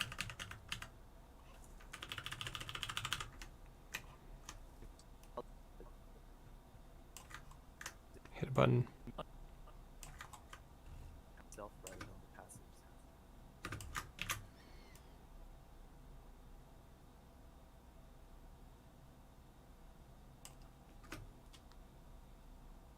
It's a really good song. Yeah. The first song you're talking about. Yeah, Gotta Get Up. Song is really good. Yeah. It's haunting. And I think that's one of the reasons the producers of that show used it. But the rest of the album is just as good. And it's just... well, they called it his rock album. Like, he made a rock album, and that was kind of new for him because he kind of made these show tune-esque and out there trippy psychedelic stuff, and that's one of the things that the Beatles took from him. Maybe I'll just chime in. One thing about so everything Black Shadow said about the strategy is true. The one thing I want to disagree with is that I don't think the Paul pick actually is that relevant to. Okay, let's get Paul back.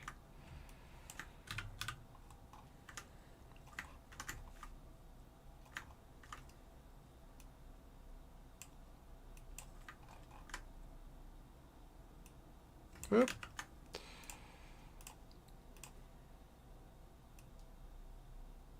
No, gotta flip it.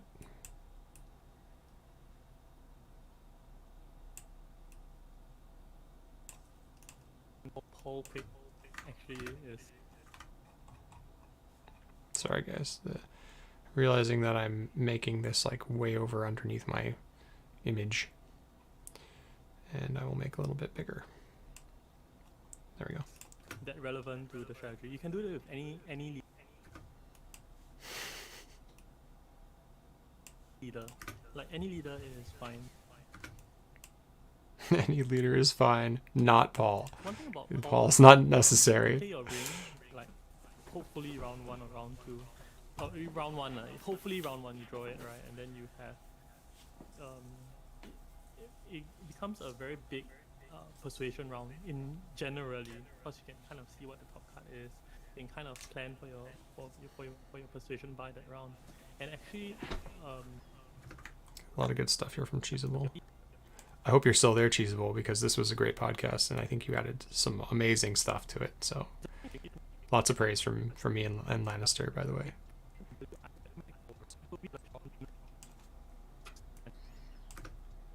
Interesting. Okay, interesting. Interesting. Interesting. So, I'm cutting my interesting out. I think that's lame. I sound like an idiot. Interesting. thing in my hand. so do you think that the prescience ability is not very useful then for Paul in this situation? Seems kind of like Questions that are not related at all, but do you like or at least open to listening to Kanye? And the second, are you into folk/blues inspired music? Yeah, I miss. So I haven't listened to a lot of Kanye. I had a friend who was so into Kanye that I just kind of rolled my eyes. I should probably listen to it. He said it was just really good albums. Like he's brilliant. So I was like, okay, I should probably listen to him. That's actually something I should do. I will put Kanye on the list because I just have not listened to Kanye very much at all. Let's put all Kanye. I'll just like go through my my list of stuff here, and when I'm on my way to work, I'll just listen to it. So yeah, Kanye all. Folk blues inspired music, yeah. My neighbors are really into like blues folk stuff. They're kind of into bluegrass actually. I'm not hugely into bluegrass, but best Kanye album is College Dropout album, one of the best College Dropout albums that was called. Okay, good to know. I will queue it up and listen to that. The College Dropout. Okay, The College Dropout. Got it. it would actually help out a lot. I mean, but it's still like gambling, right? You might have something on top of your deck that helps you. You might have garbage, and so what's the point, right? On average, you just want to draw like a lot of cards. Like it doesn't matter what cards, you just want to have a lot of slots in your deck. And you just want to draw all of them. So Right. yeah, so I'm not sure if Paul's the best leader for it, but Interesting. I mean, maybe Shadow has more plays on it than I do. So, More plays on it than I do. so from my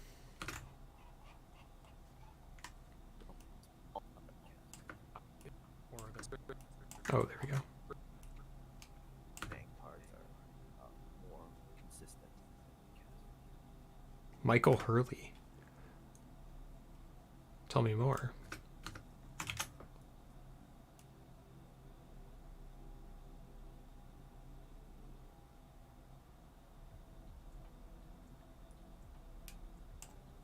Their ability to acquire the big paying cards are more consistent.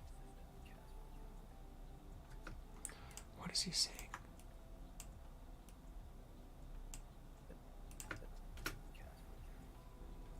That is super interesting, and Check him out. Again, I have to do this off stream because I can't stream any of that music. Michael Hurley. I'm pretty sure I'll find reposts from time to time. Okay. I'll see what I can find. Michael Hurley, parenthesis, any. I guess if you're listening to like folk stuff, have you seen or so there's a guy who kind of like sounds a little bit like Dylan, but oh god, what is his name? Rodriguez? I think his name is Rodriguez. Best is Be Kind, I'm Worried. Okay. Oh, Be Kind, I'm Worried. Okay. Yeah, Rodriguez. That guy is interesting. There is actually a Netflix documentary about him.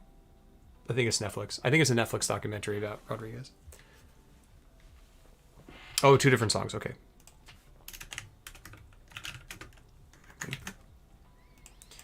He's kind of like he was in Detroit, if I remember correctly, and he kind of did similar things to Dylan, but isn't known at all. And he's just like this I mean, he's crazy. He's just like a crazy looking guy. You're like, oh, who's this weird guy? But he does these really interesting songs, and he's very much, it's very folkish. It's like tackling social issues and stuff like that. So it's about poverty. It's about all that stuff. And Rodriguez is his name, I believe. Let me see if I can find him. Yeah, Rodriguez. Here we go. It's this guy. So this guy is, yeah, I was right, Detroit. Cool. Yeah, so he's pretty now known because of this documentary, Sugarman. Yeah, Sugarman. Did you see that documentary, Sugarman? That's what it was called.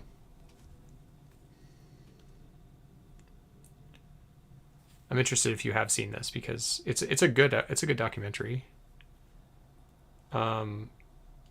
I can't play this stuff because I'm gonna get flagged, but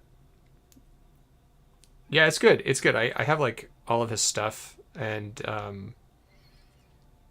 like rich folks hoax. I mean, it's really kind of like proto. I want to say like hippie stuff. It's the kind of thing that influenced the hippie movement. That sort of thing. But he's good. I like it. It's not like, I don't think I like it as much as Dylan. Dylan's got some great stuff, but of course, yeah, Rodriguez. So check him out. It's something to check out anyway.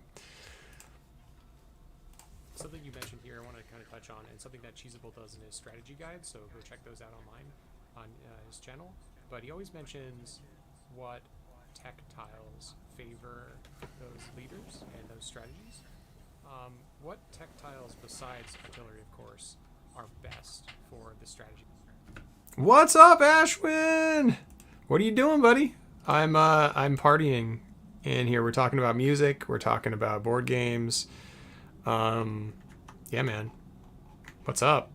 All right, how's the design going? Are you done? Just got home from playtesting. Yeah. Is it like done? Done?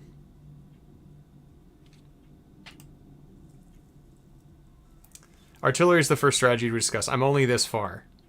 I've been getting sidetracked. Working on other games. Oh, right. I know you got a bunch. How are you done with the expansion? I should say, everybody, that Ashwin is the designer of the Wolves. We want to. Whoa. Let's go to Board Game Geek and show it. I'm going to embarrass you. The Wolves. This is his game. And you see I gave it a 7, so now you know how much I gave it a 7. I hope you don't think less of me. But yeah, not embarrassed. No, it's really fun. It's cool. It's an area control game where you are using your wolves to like howl at other wolves, and you're converting them, and you're trying to like, it's like an area impulse. There's like certain scoring times, and you're trying to like time it right, so you get these things. It's really fun. It's not it's good. It's good though, and it's a really good. Is this your first game you design? Like, really good first effort. Really good first effort if this is your first game design. Like, it's really cool. And it has this cool card mechanism where you flip the cards over. It's your first. That's amazing. You flip these cards over, and then that influences what your actions you can take, and what spaces you can take the actions on. Like you can move wolves to those spaces, I believe, or you can build. They have like dens and stuff like that, and as you're doing that, you're upgrading it, and it's cool. It's really fun. Check it out, guys. Well, yeah, I know. I already mentioned this earlier. To just ignore my notifications. I follow too many things, and I haven't been on BGG for a couple of days, and so it just piles up. Like I follow too many things. Let's see what I follow. This is an FYI. I was following Uwe Rosenberg for a while, and then I stopped because every single person talks about Uwe Rosenberg. But like, yeah, it's like I was following this guy Purple. See, like I probably shouldn't follow him anymore. Jennifer Schlickburn. And then like these games and like I don't know why, but every single image pings me and stuff like that. So anyway, I'm boring people with this crap, but I love so the person I like following the most is Jennifer. I think Jennifer Schlickberg is one of the more interesting people on BGG. I love listening to her talk about games. And so if you have not listened to her, she has a YouTube channel, but I don't think she's doing it anymore. I'm not 100% sure. Build for lots of swords, color your deck, sort of strategy. Is it just the two, or are there others? Oh, you can hear my daughter in the background in that. Let me see if I can cut that out. It's embarrassing. This is when Daddy wakes me up. Oops. You hear that? Maybe you can't hear that, but my daughter is in the background in that one. Yeah, That day. So I would say, Oh, the Stones? The Stones are one of the greatest bands of all time. if you can afford it. Come on. They're one of the greatest bands of all time. They are possibly the greatest rock band of all time. Leads you into more.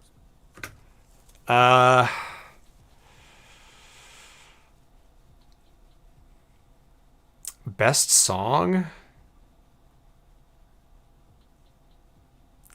I don't know what my favorite song is.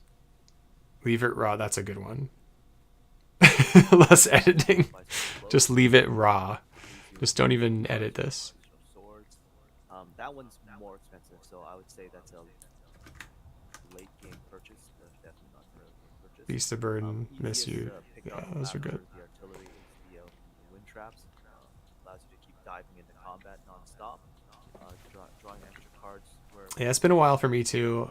Water, Again, I was mentioning earlier that my father-in-law loved the Stones. He loved the Stones so much. The Stones, the Doors, and he kind of liked Aerosmith. And then he listened to a bunch of other stuff, but he loved those two bands, like the Doors and the Stones, the most.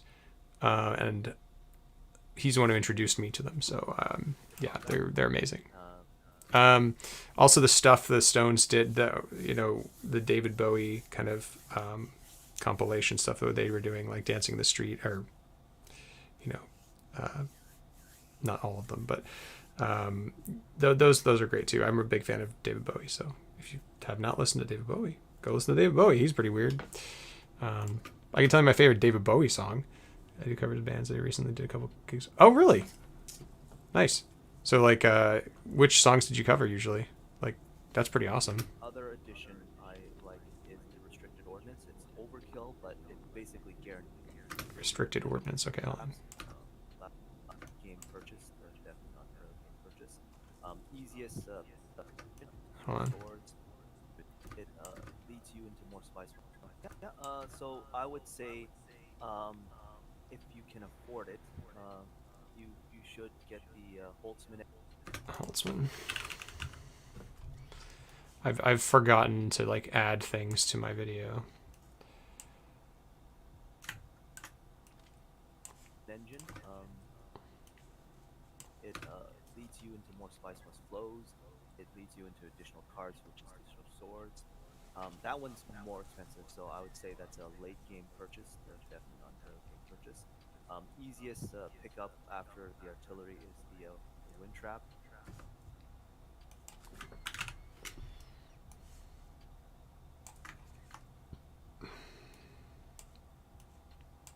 Well, Ashwin, it was really cool that you got a chance to hang out with Black Shadow. Well, that was, Matthew. It was cool that you got to hang out with Black Shadow. Keep diving into combat. Names of the songs I listened, stuff like Painted Black. Yeah, Painted Black's great. Honky Tonky Woman. Yeah, that was super cool, man. Yeah, no, it was super fun. I had a great time. Drawing extra cards. Struggling too. Honey Tony Woman, man. That's my favorite Stone song. I knew what you meant. Water and definitely the combat. The other addition I like is the restricted order. Did my world seem insane to you? Because it seems insane to me.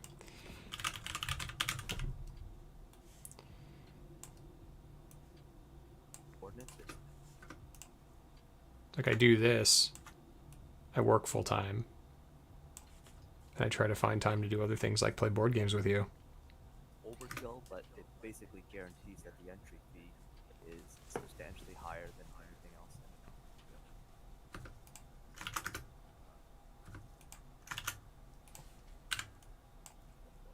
Those would be the mainstay text that I would put.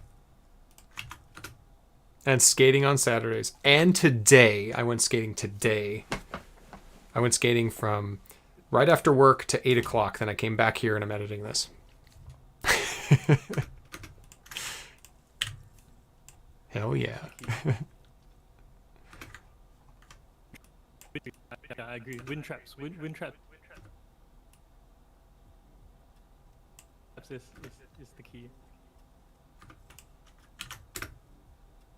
Interesting.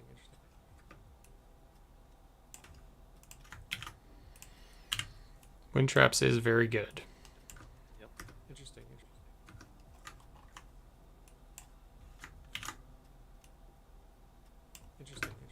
But you mentioned, or Lannister mentioned, the culling card. What is that one? Disposal facility, yeah. And so is that one a necessary tech, or is it just like Disposal. I have it in here. Where is it? It's not there.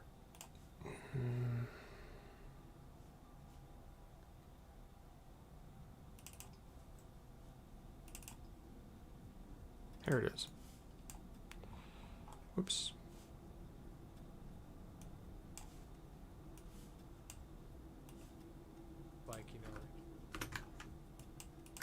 and so is that one a culling card? What is that one? It's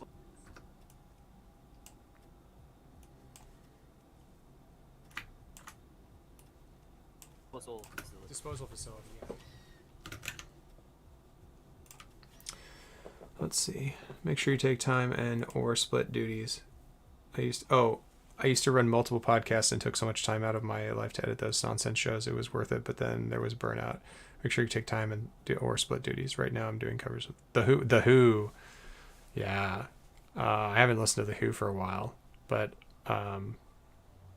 they're pretty amazing. They're one of those like classic like just I don't know, pillar rock bands. Yeah, I don't know. I don't listen to a lot of The Who, I guess, but maybe it's just because I mentioned, I listen to a lot of electronic music, so but that they're good. I listen to them sometimes when they come on the radio, or someone else puts them on. I guess. A necessary tech, or is it just like tech of opportunity? Use it, get it when you can, but don't like focus on it. It's not necessary for ECAS because calling twice around is just excessive in my opinion. So do you do a cover band, and like is that your main thing, or is that just a side thing? Probably just a side thing, right? But it could be a main thing. I have a friend from high school who does cover bands of like Metallica in town here. I grew up on classic rock, but then switched to Nirvana and Nine Inch Nails, Offspring, Stone Temple Pilots, Deftones. Yeah. I actually I grew up listening to Nirvana, Nine Inch Nails, Offspring, Stone Temple Pilots. A lot of that stuff in LA was all you would hear. Though I also listened to Power 106, which is like the rap station. Oh, in high school. Right on, dude. Yeah, yeah, yeah. Stay in school, but keep your dreams alive and keep doing stuff like, yeah. Hopefully you're not in school right now on your phone. That would be really late, unless you're, you know, the other side of the world. um, but I don't think so. That'd be weird. Uh, night high school. Is a very good addition to Ariana as well as Paul, just because you. Yeah, check out Nine Inch Nails. If you've never listened to Nine Inch Nails, The Downward Spiral is a good album, and you should listen to it. Everyone should listen to that album. It's so good. It's so good. Some people also might not like this, but you might want to check out, like, if you like metal, like, go listen to old Tool. Like, I guess there's not new Tool, but go listen to old Tool. I had a friend who was so into them. He thought they were the greatest band of all time in college, and like it got to the point where we were like, we can't listen to this anymore. but it's a great album. Like they're good. They're really good. The offenders, like, even at times, I'll take out like daggers just because. But yeah, Nine Inch Nails. Offspring is weird. Offspring is really terrible live. They're a really terrible band live, which I thought was weird. Stone Temple Pilots, I never got to see live. They obviously the lead singer died before I got a chance to. I was too young. Never seen Deftones live, never seen Nirvana live. But I live in Seattle, and Nirvana's from here. So You want to have higher impact cards, and it creates that consistency for you. For you. Very well. And when you're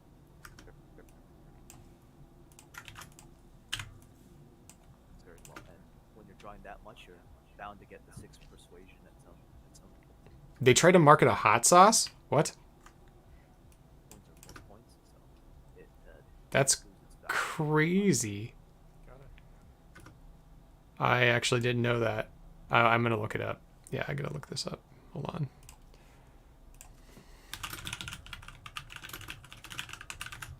Oh my God, Dexter, what did you do? Gringo Bandito. Oh, my connection is not private. What? I'll just look it up here.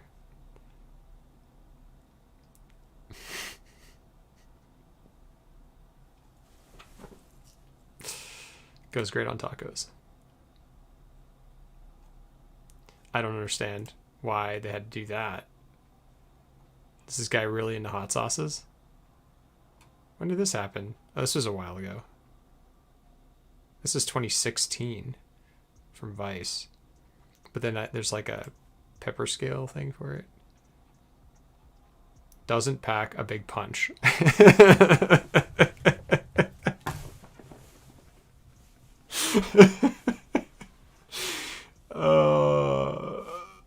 I'm sorry. It's just kind of a funny thing to say. It doesn't pack a big punch.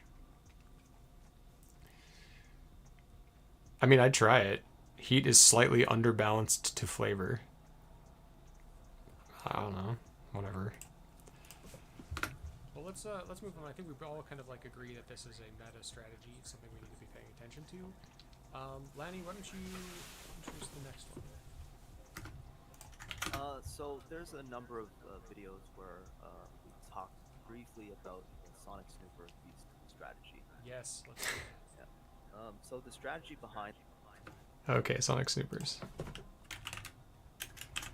Snoop? Nope.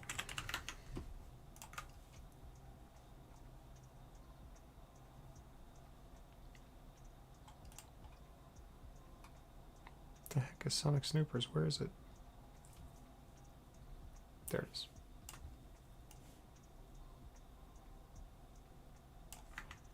well, there's a number of videos where we talked briefly about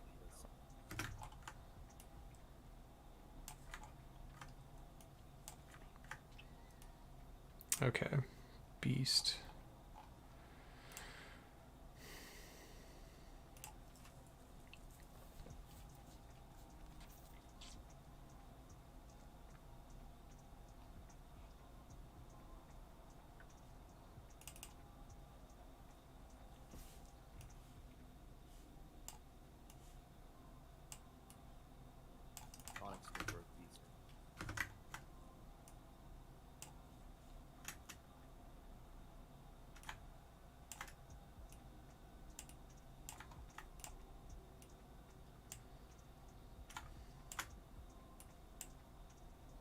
should make these bigger so people can read them.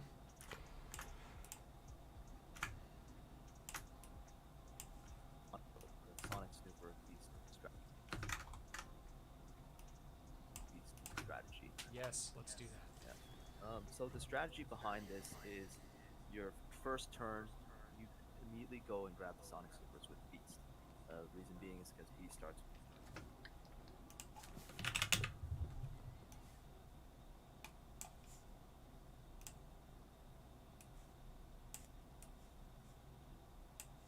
Because Beast starts with just Spice and Solari, and so he's able to acquire that two tech cost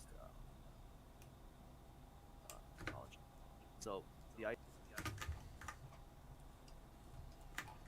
Because Lannister gets so quiet sometimes. It's the big problem. He just gets so quiet. Reason being, Sometimes he's really loud and then sometimes he's not. videos where we talked briefly about this Okay. There we Sonic go. Snooper. Okay. The idea behind it is to acquire as many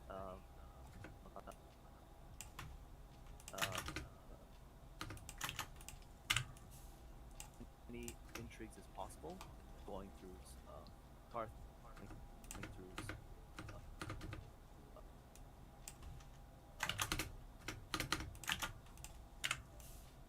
going through Carthag secrets, as well as getting Oh, can't do that yet.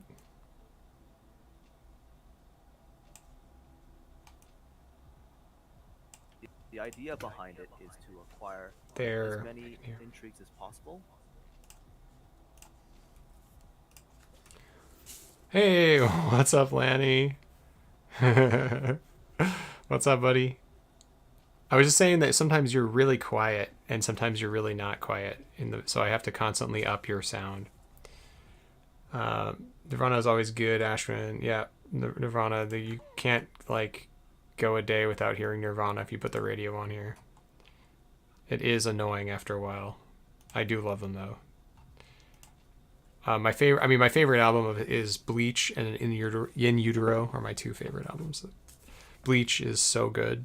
And it's like, that's the punk side of them I love the most. There's like that really thrashing side. The only really weird thing I know about Nirvana is their odd band called Fecal Matter. Yeah. Well, you got to start somewhere. Start at the bottom, right? Going through Carthag secret, the faction spaces, and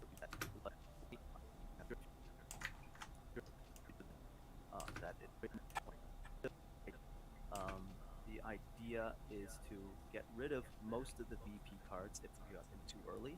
So I know a lot of people are gonna bash me for this, but I toss out corner market and plans like no tomorrow. Like those are the first two cards I see with Sonic Snoopers and Beast. I usually toss them out because It's all good, dude. I'm trying to I will labor anyone many who's hours to make you sound I'm wonderful. not gonna meet those conditions anytime soon. So that's the idea behind the strategy.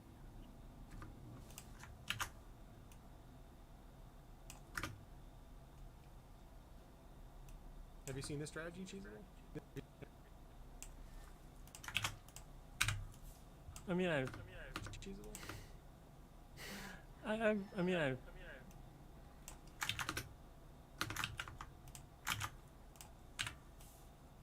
This strategy, Cheesy?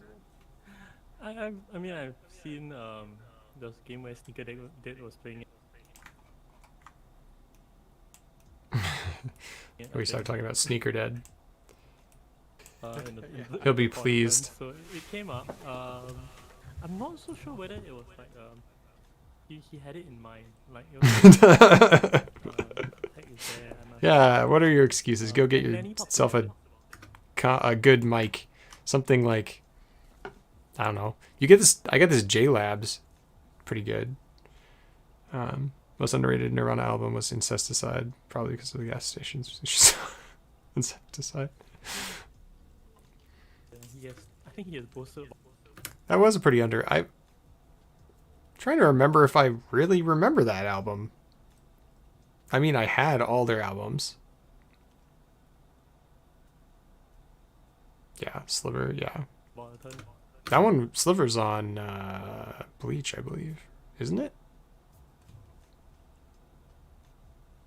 Crap, no, I don't remember. My cred is all out the window. Discography.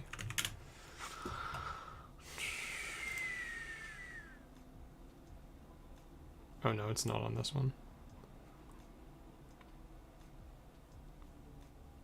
Downer. Is it on Insecticide? What is this? 1995. Outcesticide. Outcesticide. Can't even pronounce that. I thought it was on the Bleach. It's on oh, this is just... Well, some of these are just like other songs from their other albums. It's just a compilation. Huh. And then a bunch of live versions. Rough but rare, long forgotten set from 1987. Track 22, Run Rabbit Run. That's cool. Oh, you guys just listen to it here. That's cool. Yeah. Well, I went to... Well, they don't have the Croc anymore, but the Crocodile, one of the places that Nirvana started playing in Seattle. They played a bunch of places, but the Croc is that made them famous. Isn't there anymore. They tore it down, and they built it down the street, like 4 blocks away on First Avenue, and now it's this other thing. I actually saw, speaking of the 90s, I actually saw Crystal Method there, and it was one of the worst sets I've ever heard in my entire life. We gotta play Through the Ages of Slipping. I know, dude. We gotta play some more Slip. We gotta play. He's been wanting us to play games, and I feel bad because he goes like, "Oh, I beat the bots." And I'm like, man, it's so sad. I want you to. I want to play. I want to play, but I don't have any time. It's outcesticide. It's outcesticide instead of incesticide. TTA is Through the Ages. I actually think like Dennis, we should play some TTA on one of the night games. Like I'm gonna next week, this time, I'm just gonna be playing games online on the stream. So it's gonna be like game night Wednesdays and then editing night Wednesdays, then game night Wednesdays, and that's kind of my plan from now on. So we'll do like, we can get some Dune After Dark or Through the Ages After Dark or something. I don't know. We'll just play whatever. When I think about it, like, you know, I try to analyze it, like think about like cost benefits, and you know, like. All right, Wicked. Thanks for chatting, man. Thanks for all of the recommendations. Appreciate it, man. Look forward to seeing you in the Discord. Take care, man. Night. Oh, I know. He's going to crush us. It's not even going to be fair. It really carries me to victory.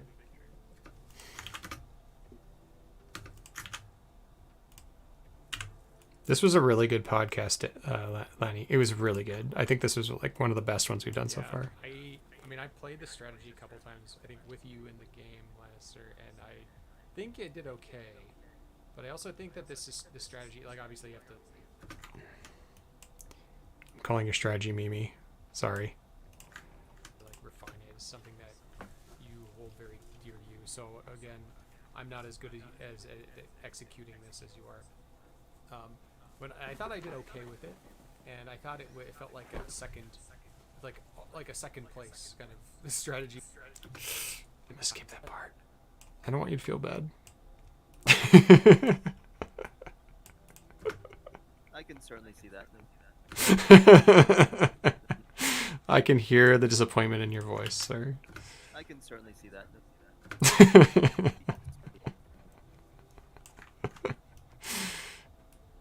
With no combat cards in mind, there are a lot of opportunities.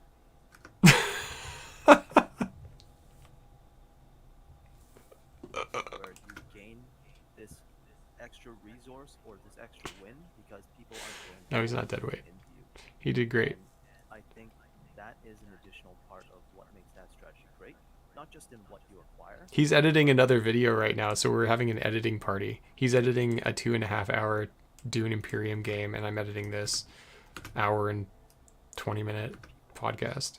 That's why I think it does. So I don't think he's really listening. He might be there. Have, Oh yeah, he mentioned through the that's ages, so full. Like you could have 2/7. Sure. so not sure how much he's paying Right, attention though. 6 cards. What are the chances that all of them are really crap cards, right? So, yeah. Okay, let's do a little.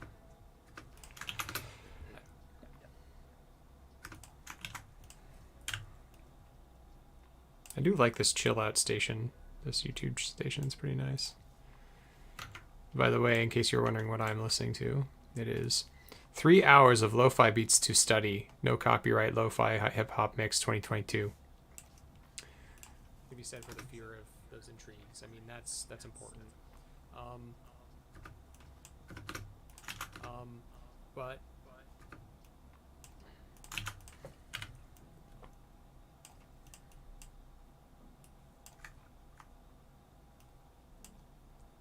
Yeah. Absolutely. that No, or in some Cheesable's way- changing the game because he's taking us to task and saying, well, you think you're good at this game. Well, let's look at how you're good at this game or why you might be good at this game. Let's look at the immediate strategies of how we, what we did first and second and third and why that's working. And I think that that's really valuable for the community. So I appreciate it. leaning into your reputation as a skilled combat player, and people take your word for it. Although Cheesable, I listened to your Paul strategy guide in the car on the way to work the other day, and it was more about how to cycle Tailaxu Master than it was how to play Paul. So that was pretty funny. I was like, well, this is just his Tailaxu Master strategy guide. And so you can kind of get away with that a little bit more than I Which is valuable. I'm just saying it was kind of funny. can. I'm more of a balanced player. I think I play a little bit of everything, and so I think that doesn't work for me as well. But I mean, I need to try it some more. It is super fun to do, and if you are out there and you're like, "Oh, I tried the Sonic Snoopers thing," just try it. It's like go Beast and go Sonic Snoopers. It is fun. It can be really any card really, but TM is the main offender. Yeah, I get definitely. And you had the game, yeah, for sure. Double smuggling thing, ugh, I hate that. Yeah, you kind of screwed everything up. Keep getting things. I don't care if they steal an intrigue from you. Can you not do that anymore? Can you not survive at all? I don't think you can survive at all without your Swordmaster, right? At all. I think you can probably still, because you've been doing like the Romber stuff, you can probably get away with that. Maybe. Because most of them are gonna suck, and you just like keep racking them in. It's real fun. Lenny, I have a question for you. Do you think that with the immortality intrigues, do you think this strategy has gotten better or worse? For sure, it's gotten worse. The immortality intrigues have weakened the strategy.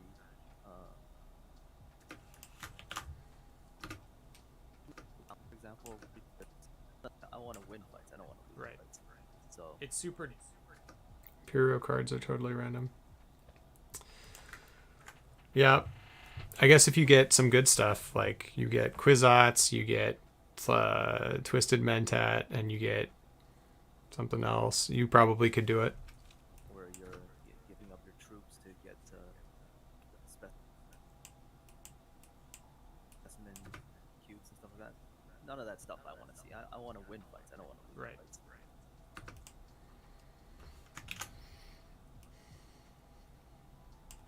I want to win fights. I don't want to lose Right. fights. So It super diluted the bumps, didn't it? yeah, for sure. And Replacement Eyes is enough to play without your Swordmaster? Or do you mean it's decent enough to play Paul? That's a good point, actually. Do you think it's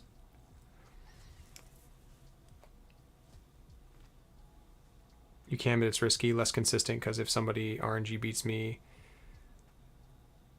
in a critical fight, it's GG. Yeah. I mean, it's all in. It's an all in strategy, right? I mean, you've gotten really good at it, but it is an all in strategy. I don't think we talked about, well, we did talk about the early More dreadnoughts. end game VP type stuff. I really dislike that when I go with strategy. This is where it gets quiet.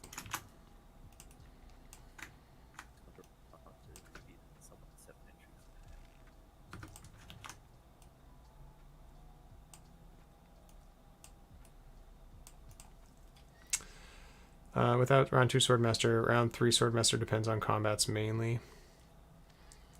I think it's in consideration, and I would definitely commit a lot more than the standard amount to beat someone 7 entries.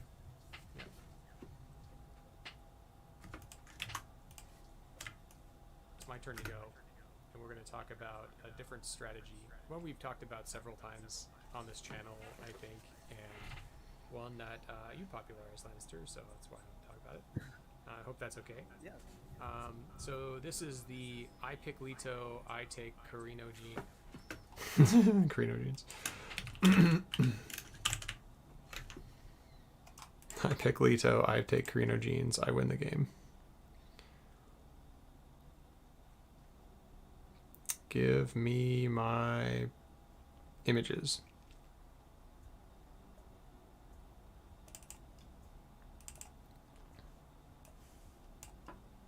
Oh, it's in there. Wasn't in there a second ago. So Leto. I need Leto.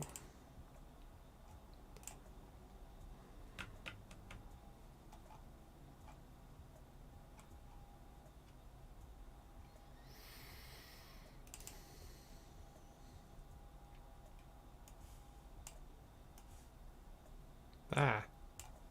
There it is. Leto, I take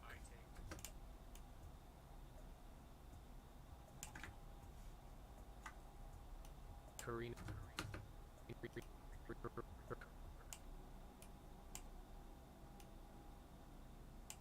So one thing I hate about this program is if you do this, it does this crazy crap. I wish it was slower. Carino jeans, and then I buy 2 dreadnoughts.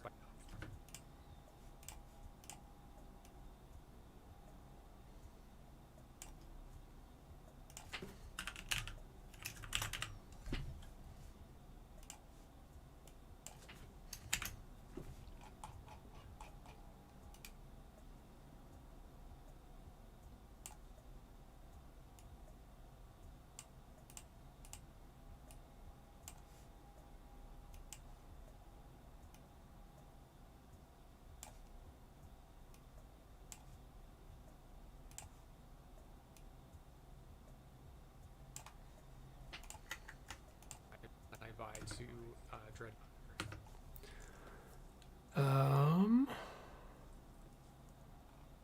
I don't have an image for the dreadnoughts, do I? That's unfortunate. I don't really need one. By round 2. So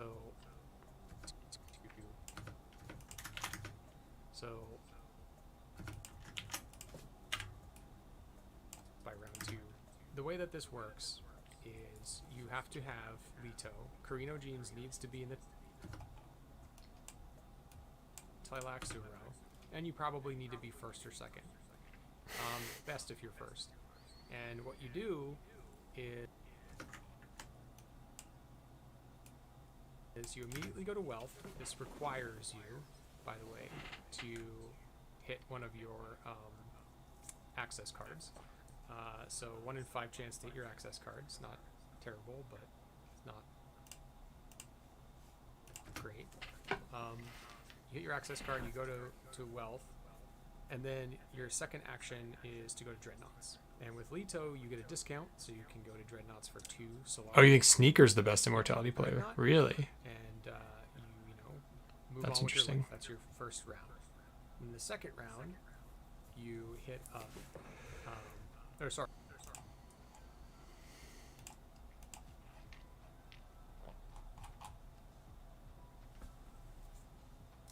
color correction, auto contrast. Your life. That's your first round. In the second round, you hit. Okay. You can go to Dreadnoughts for 2 Solari. You pick up your Dreadnought, and you know, move on with your life. That's your first round. In the second round, you hit up. But without integrity, he'll do anything to win. And when you buy Carino genes for one of your specimens, as you likely revealed for a specimen. Get 2 Solari, and then your first action of round 2 is to go back to Dreadnoughts, pick up your second Dreadnought, and then in the in your second action is you're going to throw them into combat with like a Carthag or something like that, and just start laying waste to people. So, so I can attest to the strategy being pretty strong. There's a couple of things that I have to say about it after playing it a couple times. The first is that if you can get those stars to align, and you're Leto, and you can get your 2 Dreadnoughts in by round 2, holy crap, is that powerful. It feels so good. It feels so good to just throw 2 troops in, essentially, for 6 strength, and people are like, okay, now I have to overcommit, and you get to keep your Dreadnoughts. That feels good. But Cut the umbuts. feels good. I've had a game where I was playing Leto and tried to stab it, tried to do this, and I didn't get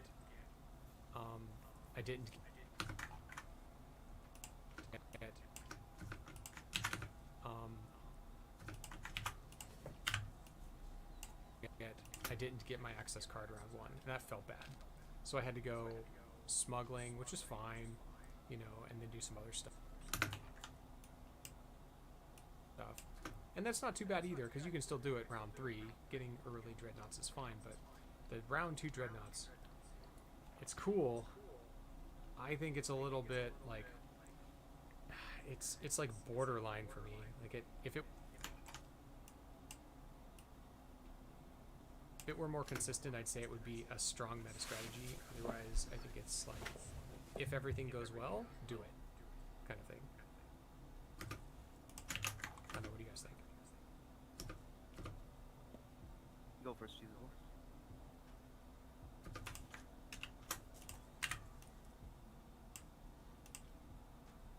His win rate is so high. I average 43% wins versus veteran. Sneaker currently beats us 60. Seriously? Who's he playing? I mean, what are his leaders? All the leaders? The stream, and he was just chatting. He was talking about his dreams of playing the beast and going well, and then going to tech negotiators, going dreadnoughts, round 1, action 2, and grabbing dreadnoughts and artillery. So that's his dream, and it hasn't happened yet. And I think there are very similar like concepts when we were talking about this. You know, getting an early dreadnought and how strong it is in the game. Yeah, Elban sucks. I played a game with Lannister. He actually did this. The video's up on my channel as well. So he does get dreadnoughts early, and I can tell you that when playing against It's a joke. Elban is really good. It feels like you cannot win combats. So you kind of give up combat to the player, and you just get like the lower. Unless you're really like going highliner or something, you just get second or third place. But you also know you cannot win, so you don't commit too many troops to do it. And Okay. Skip. That it was going real bad. important this strategy is I have to agree with the. Yeah, I have to agree with the power consumes you, or the does for you. The power consumes you. No, we don't have to go all in on the Dreadnought plan, right? If you just go Leto, Carino, Genes, like as you mentioned, that leaves you pretty flexible and open to even get an early Swordmaster, right? I mean, you're at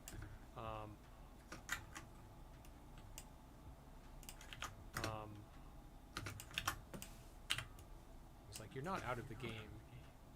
You just play good Leto, right? You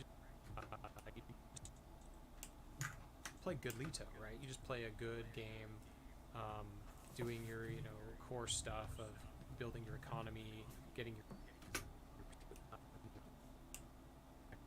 turn one wealth, turn one action one wealth. See.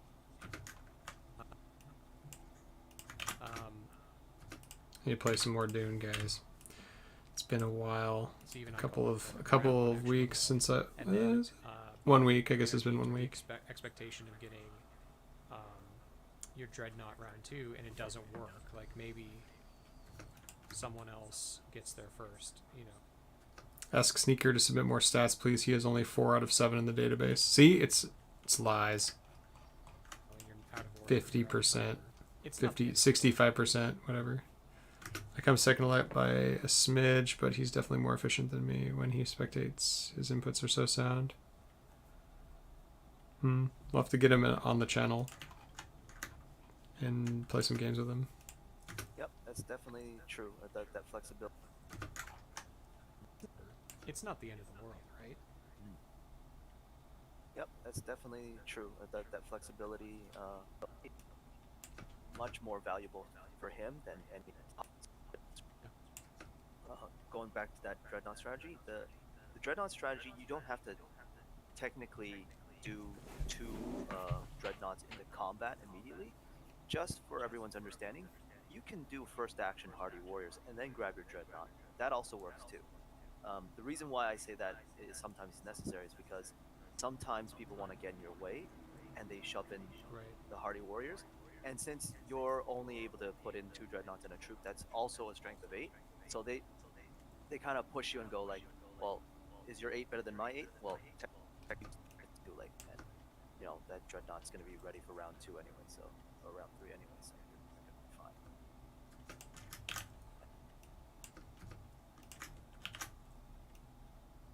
That Dreadnought's going to be ready for round 2 anyway, so, or round 3 anyway, so you're going to be fine. That's a really good point. Do you think that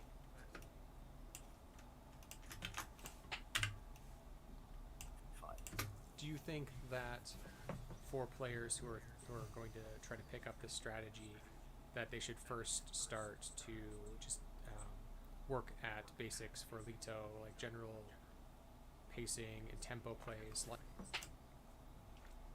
Y'all want to sneak on position stats? Guess which positions are doing best so far in MO? First position. I think first position's doing the best. Like that, going to Hardy Warriors, still navigating the board. Just don't tunnel vision, right? That's what I'm hearing you say. Yeah, exactly. It's Am I right? about achieving your goals, but being flexible about how you achieve them. The main thing is getting the 2 Dreadnoughts. Whether or not you send both in that combat is irrelevant. What matters is you win the combat, and you have 2 Dreadnoughts by the end of round 2. So I would say that's the mainstay goal of that build. One thing about playing 22%? That's okay. That's not too bad. What's second? Are they your specific 93 games or just the 93 games you've collected? against I mean, none that it really matters. I'm just curious. That build.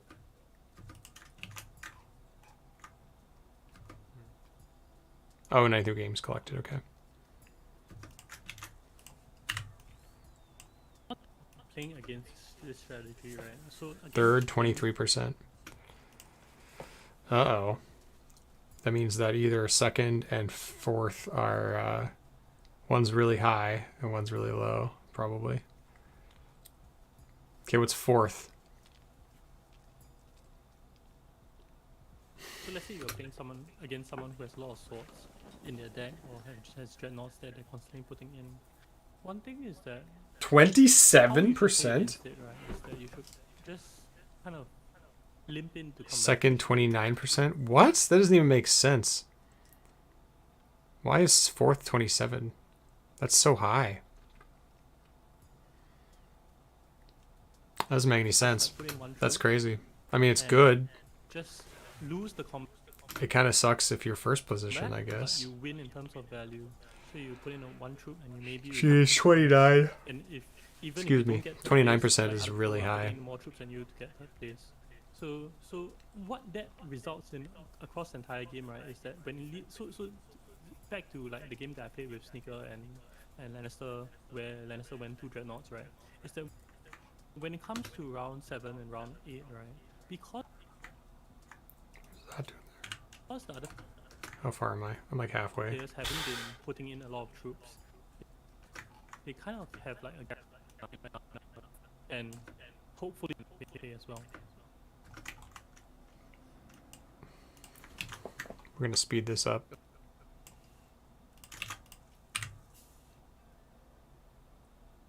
What just happened? Close. I don't need a trimmer. That was weird. That's a really good point. That when you're doing this plan, when you're trying to commit in,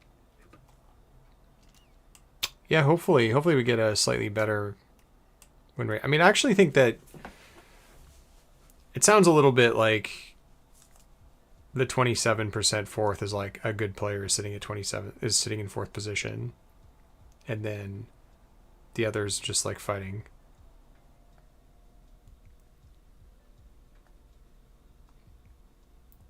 Second position gets first position 1, 2, 3, 4, 5, 6, 7. Oh, fourth position does get dibs a round 8. Yeah, does wait. Games are going round 8? I mean, I've heard that they've been ending round 7. But if they're going round 8, then yeah, fourth position has a really good shot. any strategy. That's Consider- true. That's actually what I said in my original turn analysis video, is that when I was talking about like turn orders, and when I was responding to the person who said like first position is overpowered, like I talked about it there, and yeah, I said like, well, if it went round 8, then the games would be better. Yeah. Let me pull the round data.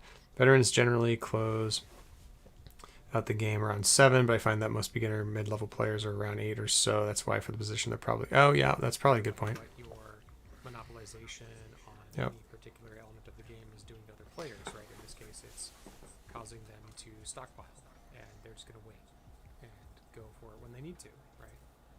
Yep, for sure. I think just as a final word on this subject, Helicopter Joe. Helicopter Joe. Oops.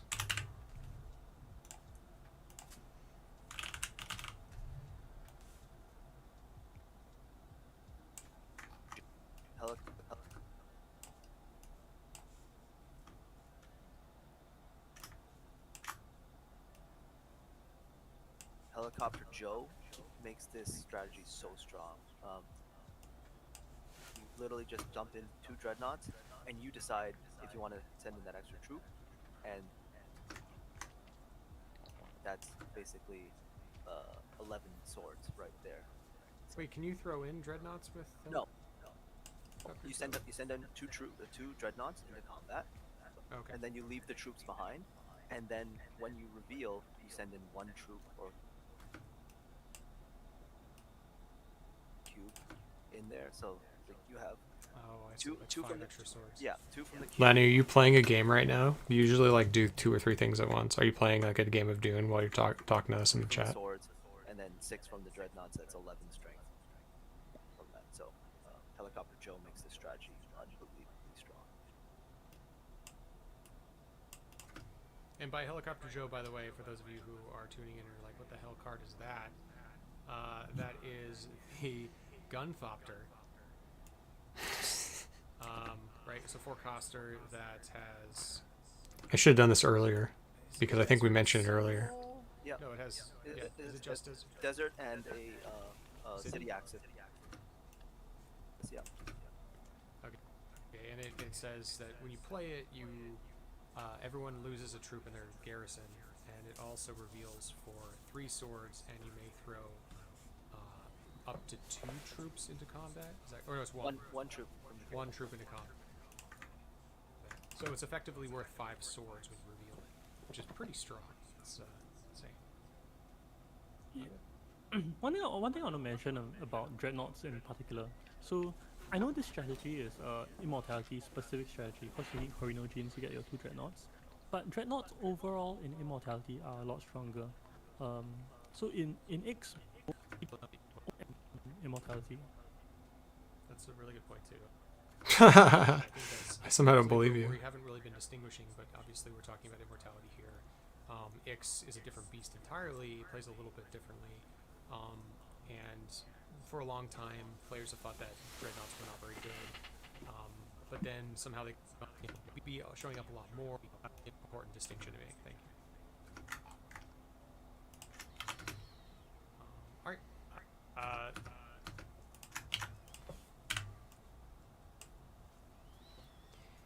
52% of games go to round 8. 53%. That's good. That's actually good. That's better than everything ending round 7 and sometimes 6. Where it was like 75% of games in Ix go to round 7. That's crazy though. Like, yeah, it seems high. I don't know. Cheesable, would you like to go through the next, or tell us the next tactic or strategy that you'd like to talk about? So the next tactic I would like to talk about is buying a 3 cube Twi'lek card. Here we go. Okay. Gola. Gola.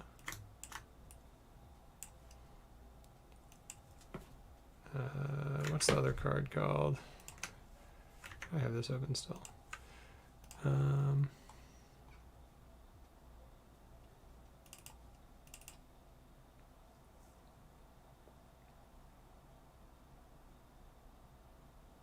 It's getting late, and my ability to focus is getting a little worse. Piter.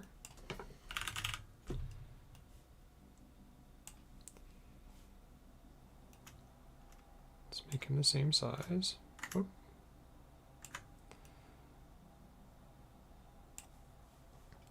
Let's not cover Cheesable up.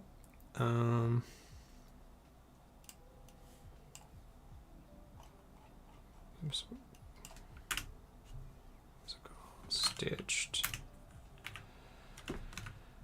I had one in there. Okay. Stitched.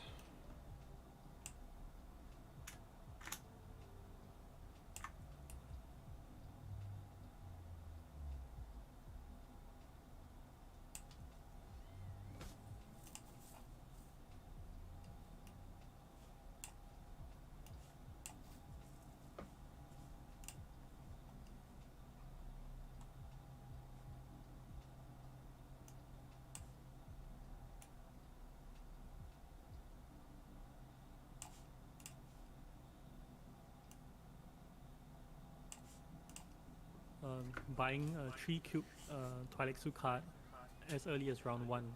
So you do. Okay.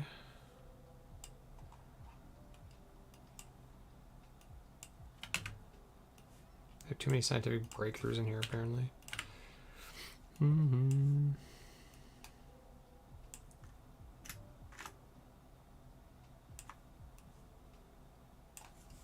Something like that. Am I missing one of the 3s? Oh yeah, beguiling pheromones. Beguiling. There's a million of these. Only need 1.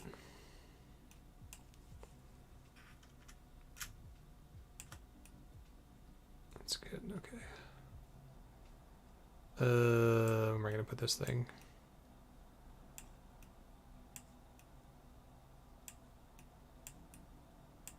Okay. Effects.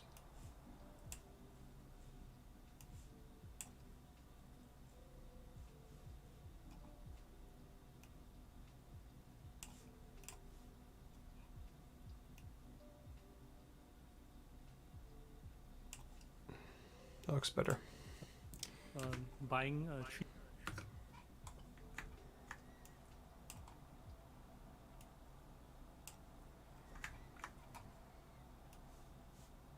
3 cube Twi'lek card as early as round 1. So you do this by first paying your faction access card to Still Suits, and then your other card, be it Reconnaissance or your Signet Ring, to Research Station. And hopefully you throw into both your experimentations and See, you're not paying attention. You're playing another game. You just had a game where someone literally spent 2 full rounds coming to get me something's ever changed.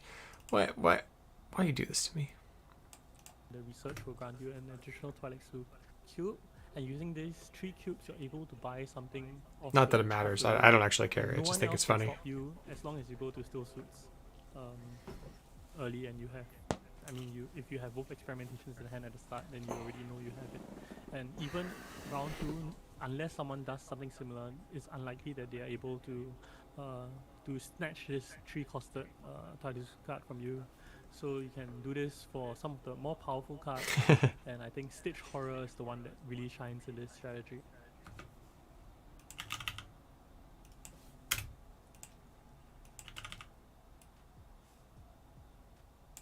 Stage Horror, and I think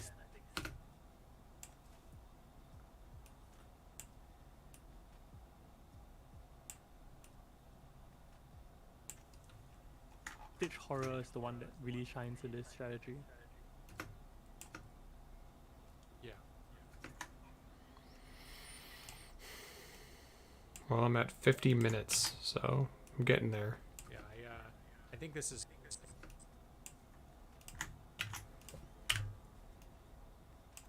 I am curious for both of you. How many times do you actually see this strategy happen?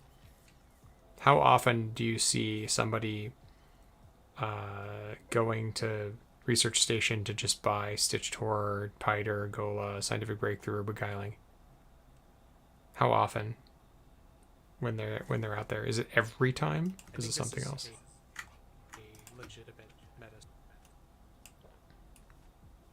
strategy. I think it's also potentially a problem strategy. But yeah, the idea that you can buy cards in the game from the top. So you're saying that all of Lanny's friends are just like try-harding and like rolling the dice every time? They're just going for it. I get what. So I'm interested to see how much this happens in a tournament. Have you seen it happen yet in the tournament? Probably not, right? And no one can do anything about it is kind of a problem. But I would rather be as good as soon and just as invisible. yeah, You mean as Doom? Is that what you're saying? it's very strong. Getting Stitched Horror. I think even getting Gola early is okay. Doom doesn't play Dune anymore, so he's super invisible. I watched one tournament game and they didn't even go up down. But it's not great. They didn't even Stitched Horror go is the up quickest, down smuggling. Has the best actions, action box. For Maybe shame. Also, Promo Piter. Promo Piter is very good, but it's a little.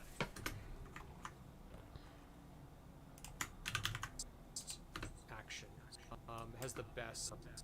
Stitchor has the quickest, but it's a little. Piter. Promo Piter. Promo Piter. Promo Piter is very good, but it's a little bit like you don't really want that early. You kind of. I watched one tournament game and they didn't even go up there. So I'm interested to see what happens to the tournament because there's a lot of more casual players in it. It's actually a weird mix. If you look, it's a lot of casual players and then there's like a bunch of really good try-hard players. So it's gonna be fun. Mid game to start buying Spice Must Flows. It's a good place to start, though. I think it's a good tournament to start with. So your tournament, Cheesable, is coming up in 2 weeks? Is it, or is it next week? I should plug that for you. The all-day tournament. I'm sadly not going to be in town that day to record it. I would help. Are there any other cards you'd be targeting, or is it just Stitched Horror Stage Horror and Piter. and Piter? Yeah. Well, it might not be a 3-carder, but that strategy still works great for the T-Lax Infiltrator because you can cycle. Where is that? There he is. My favorite card. Like it in cycle, it's great for the T-Lax.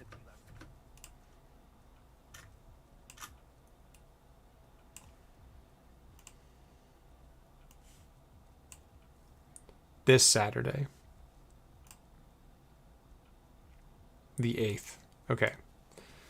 So how are you going to be recording that? Are you going to be like just following as many games, like one game, Infiltrator, because and then you know, how are you going to be doing it? immediately. So that's a great addition. I've heard a guy give it an extremely high rating. Familiar with it? Yeah, I might be familiar.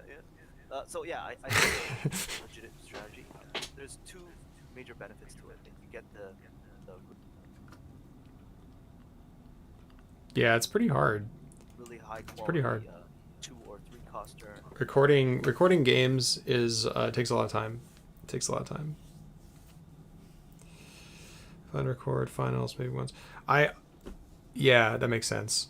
One thing I still have to do, and I haven't done for the Water of Life Open, is to make a little intro video thing, because I did for the GPI. So I need to do that. It's on my list of things to do after I finish this. But addition of it is also the infinite possibilities you get from having a higher persuasion.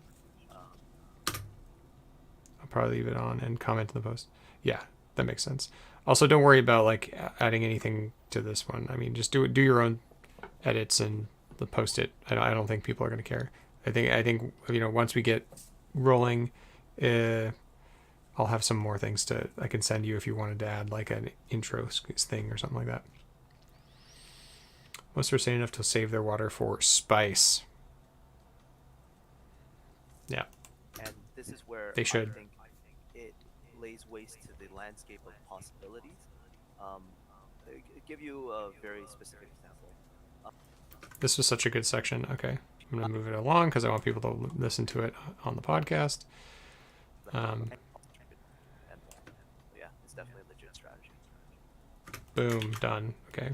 That's definitely a legit strategy. I think we're done with that Does section. everyone think this is a legit strategy? Cheesable, you thought this is legit too? Yes, this is clearly meta.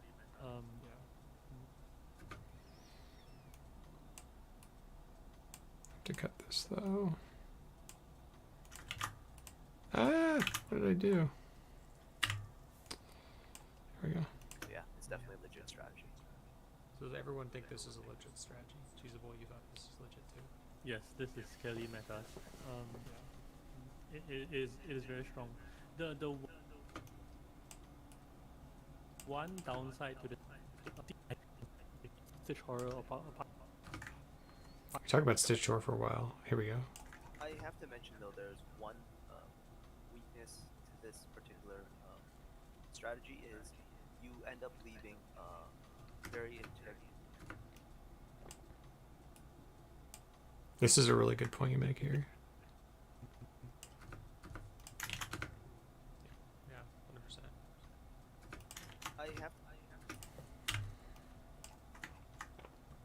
That's the payoff that you want to give up.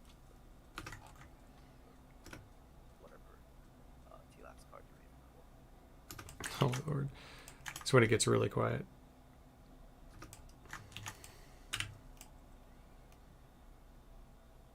Alright, there we go. Fixed. Card you're aiming for. Good morning, Black Shadow. Welcome, welcome. We are chilling out, hanging out. I'm almost done. I'm almost done. Seems like I'm almost done. Been doing this for a while now. This our round 2 Swordmaster, and I know. Oh, here we go. The next strategy. Let's do the next one. There we go. Like Zion said, I play very unorthodox because I'm always trying to find new ways to surprise my opponents. I mean, you kind of have to, right? You mentioned it. If people get that's kind of interesting too, because there are probably a bunch of strategies that would throw people off, but you have to do that, but all at the same time while throwing people off, not giving them open opportunities to do things that are strong, right? So that's the trick, is finding the right moments to use those unorthodox strategies. Our round 2 Swordmaster, and I know that Cheesable, you think very highly of this. You have a whole video. Combat or playing. And, so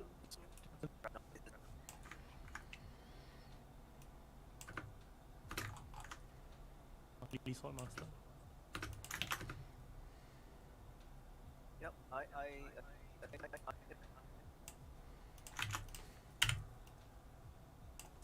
yep, I agree. As an individual. Yep. Well, glad to hear that you made it home safely, and yeah. But it was a long flight. As soon as I started trying, the idea that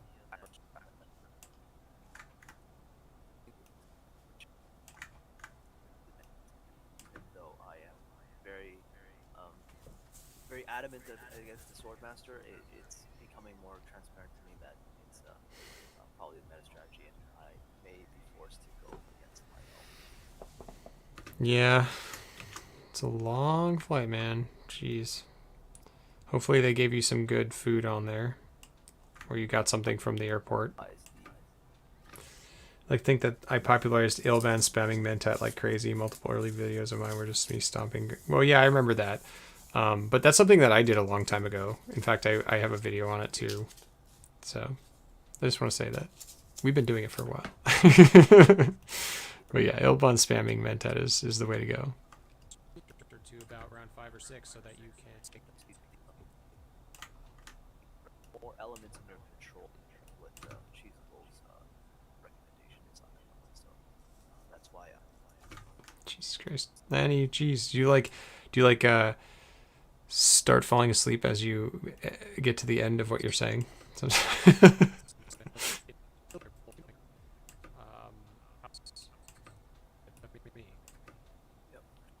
Okay, here we go.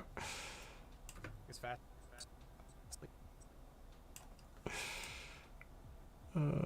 Oops.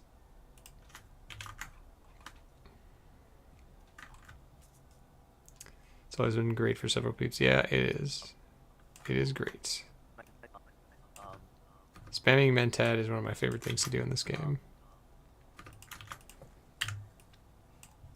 when I don't go Swordmaster, I'm aiming.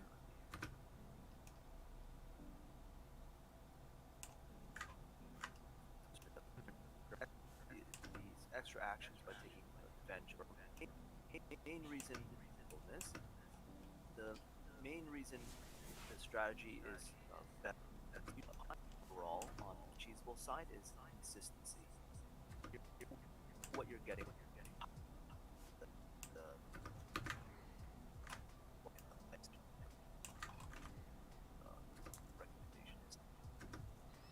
Because that's about 2 p.m. and went to bed. Eventually woke up proper about an hour ago. It was needed. Sounds like.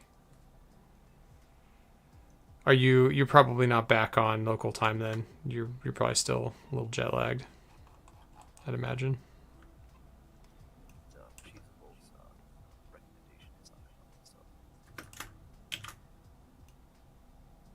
Just highly variable, and there's more elements in your control. Oh, Lannister, I found a game that I need to play with you. It's called Fresh Fish. I talked about it earlier on this podcast on this video with another person, and it is really mean and it's awesome. It's so mind bendy. We have to play it.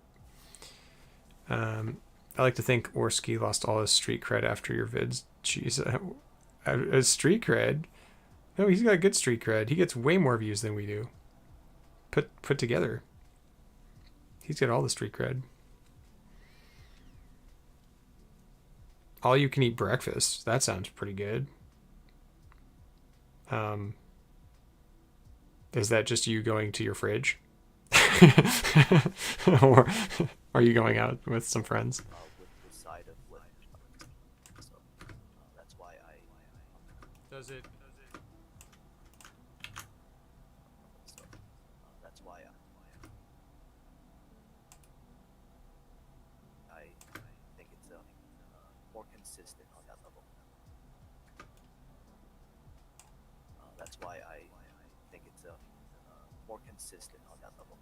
Nice. Does it kill the two agent Romber strategy? It doesn't necessarily kill it. The major thing is whether or not your combat's Two Agent Romber. Strategy. I like this discussion. This is kind of cool. Poor Romber. Yeah, absolutely. Agreed. making that turn 7 victory happen.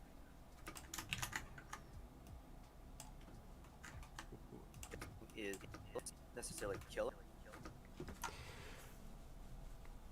Oh, really? That seems awesome. Just for £10. I have eaten breakfast in the UK for a lot more than that, so that sounds good. That sounds good. Orski's fan club rifles Lannies. Yeah.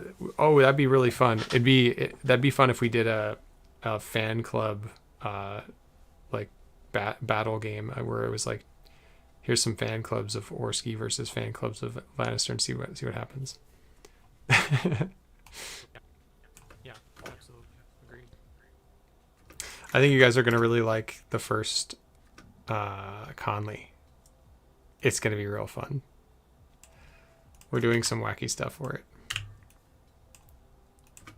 There's not much way to stop it as well. So the issue with this, right? If let's say your player. Yeah. It's a sub-base face-off. It's like I don't know. There's not enough seats in Dune Imperium to do it. The time for Conley is brutal for you. Oh no, what time is let's see, 8. It's like 7 hours ahead. 9, 10, 11, 12, 1. Oh, it's like 4 in the morning for you. Oh, it's 3 in the morning for you. Oh no. The problem is that our sword master is Central Time. So, and he works full time, so he's Central Time, and this is the best time for him at 8 o'clock. The one you go to. For me, what type of game is it? Like area control, or is it like a mid-Euro? It's like an area control style, but it's nothing you've ever played before. Here, I pulled it up earlier, but I'll do it again because it's pretty wacky.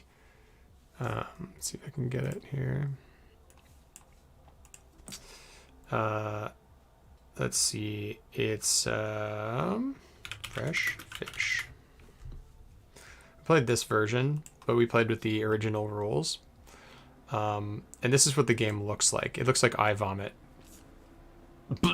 Like somebody just vomited colors and stuff on the board. So what you're actually doing in this game is pretty simple. Okay, I've already explained this on this channel once in this video, but I'll do it again in Fresh Fish, this is by Friedemann Friese, so he's a very eccentric designer.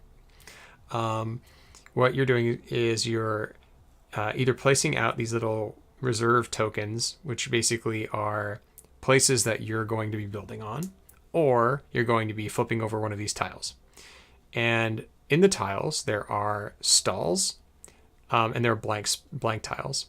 Now, around the board, so in this game, there's some people who've already placed out stalls. The yellow player's already placed out a stall here. Let me see if I can zoom in a little bit more. Can I zoom in? I cannot zoom in. Okay, do it this way. This player's already placed their stall, so they've got a stall, but everyone else doesn't. There's one of each of these types of trucks that is basically a food truck supplier or something like that. And the theme is you're in this park and you're trying to feed people, and you're all fighting for the perfect space to do so. That's weird. Okay, just don't think about the theme. It's very abstract. But what you're doing is, on your turn, you're going to do one of those things. Place out one of these tokens, or you're going to place or flip over one of these tiles. If you flip over one of the tiles and it's blank, then you can put it anywhere you want that has one of your tokens, and put a little bench on it. It's like a table, like a picnic table. Okay, that's the first thing you can do. The picnic tables block stuff, so you can't run a road through it. But these little roads will just fill in. And the way that they work is, if there's a spot that must be a road, meaning that there's no other way that you can access another square, you have to put a road there so that you can access that square. So it's a little hard to explain, but this is also, I think, using different rules, like the old, not the old rules, but essentially like you only put these down. They just randomly just pop up when you've got. This is like the new rules, yeah. When you have to like connect stuff. So okay, here's a good example. So, or maybe it's not a good example. Let me get a better example. Let me find a better board. It's kind of the new version. It has a bunch of new stuff in it that I'm not really hot on. Okay, so this space over here, all these spaces are connected. Everything in the board must be connected by a road. Ultimately, you can't cut anything off. So if any space would be cut off, if something was built there, then the space next to it must become a road. That's the rule. And so they just pop up there. So for instance, I don't know why this became a road. It doesn't have to be, but yeah, there's some weird things like that. Okay, that's the general gist. But what you're actually doing is, it's a bidding game. You have like 15 or so money. And when you flip over those tiles that have vendor spaces on them, then everyone bids. They put their money in their hand and they hold out their hand, and then they reveal. And then whoever wins the bid pays their money and puts their stall there. Okay. Now the kicker is, you want to build a stall. You can only put a stall where your token was. You want to build a stall as close to the trucks as possible, because at the end of the game, you want your score to be as low as possible. So you want to be a low scoring in this game. And so this would be a score of 1, because there's one road between your stall and the truck, and they are specific stalls for specific trucks. And so that's it. You're trying to do that. You're trying to get the stalls in the most opportune spaces. But what you're doing is, as you're placing these tokens out, you're cutting people off, and then people are making roads happen, which are cutting off your spaces. And there's all this kind of like jostling for positions. I don't know what these are. I think this is like one of the mod things that came with the new version, but I didn't play with that when I played it. But it's really, really fun. It's really good. It doesn't look like much, but it's great. I hope that wasn't like a rambling explanation, but it's very, very good. Yeah. Black Shadow played Fresh Fish with us. I don't think he liked it very much, but it wasn't his type of game. Like Action 1, you don't get any compensation for your action. You block the table, but you don't get any benefit from it whatsoever. So What happened? So I agree, he has a lot of popularity, but his Creek cred in the veteran community got a huge shot after that. I practically had to step in on the discussion for him. Wait, for what reason? I'm not really. I haven't been really following the drama. I'm not so sure if, like, let's say if the contention was interstellar stripping and spacing friendship, right? If you go to Action 1 full space and player 2 gets full like interstellar stripping somehow, right? Your compensation is that you are one step ahead of him, like your in terms of player position. So the moment you get interstellar stripping access, you block him for the rest of the game. So that is your compensation. But with smuggling, I don't think there is any compensation by to the player 1 to actively block player 2. So this is one of the contention points.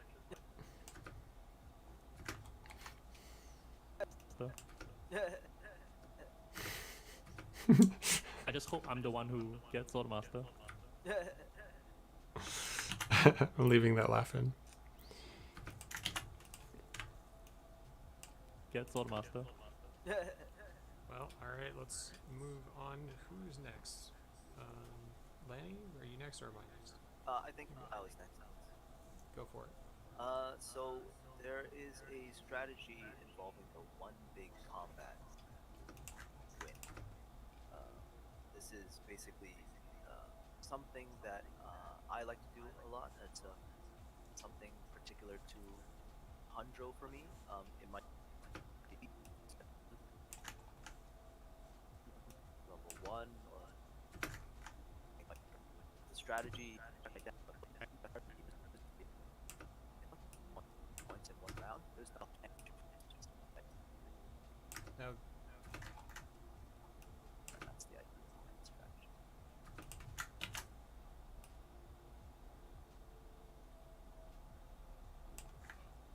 element is actually, in my opinion, a very strong strategy because Now, this kind of relies on you winning a combat with a specific tech, doesn't it? it does.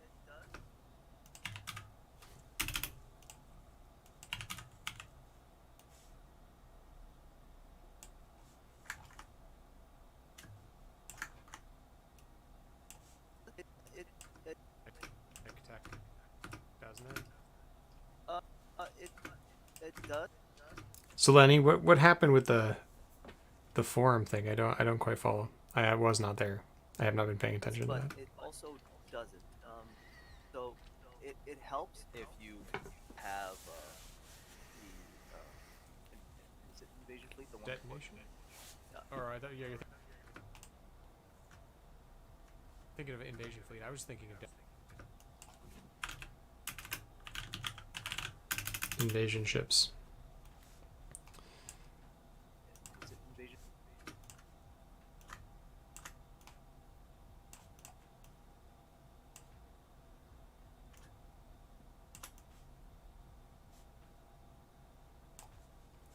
Fleet, the one before? detonation. Yeah. Or I thought, yeah, you're thinking of invasion fleet. I was thinking of detonation devices. But go ahead. Yeah, it can also be that. As long as it's a combat win that gets you 5 or 6 points, that's what I mean by the one big combat win. But detonation devices is one of the mainstay and cheap, affordable ones. Invasion fleet just basically secures the win for you. But the main thing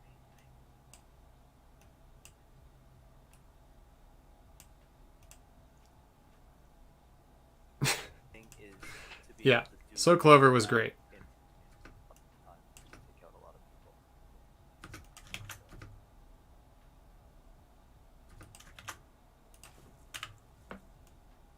But obviously dive under the radar for the longest time, just take out a lot of people. Let me. It works so well because Oh, is that it? It's just the Ilban thing. Let me chime in. Let me chime in on this. So I mean, I know he said that. It was a little confusing to me. But So Clover is a game I like to do with my wife and both. Yeah. I do a puzzle and leave it for her to finish. Oh, that's fun. That's cool, actually. Yeah, So Clover is really fun. It's a great party game. I can see it being really good used that way. Actually, that's a really good way to do it. I haven't played with my wife yet, so I'm working that way. But she doesn't play board games that much. I bet I can get her to play that one though. It's one I can play with my mother-in-law too. no, you. Yeah, it's not a big deal. Everyone sort of I always forgot about it. He's just not gonna live it down. It's just gonna be funny. We're just gonna always like remind him that it's an F tier Ilbon. Suddenly you put in another 4 troops, 2 from shipping, 2 from emperor, plus you. It's pretty funny. Let Okay, me what's chime in going on this. here? I think everyone hates diversion, but actually diversion is a card that has one. Diversion. I hate diversion too. Diversion is a card that has diversion, but actually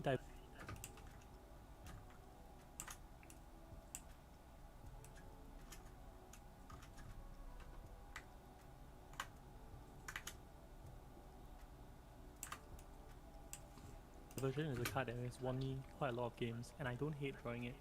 In fact, whenever I draw diversion, right, I always set up for this strategy. You know, you go up high on the shipping track, either 2 or 3. Then you set up your emperor to be at 3 influence, and you can just go to Hardy Warriors, put in 4 troops, or maybe go to Highliner, put in 5 troops, you ship down, and suddenly you put in another 4 troops, 2 from shipping, 2 from emperor, because of diversion. Yep. Shipping down.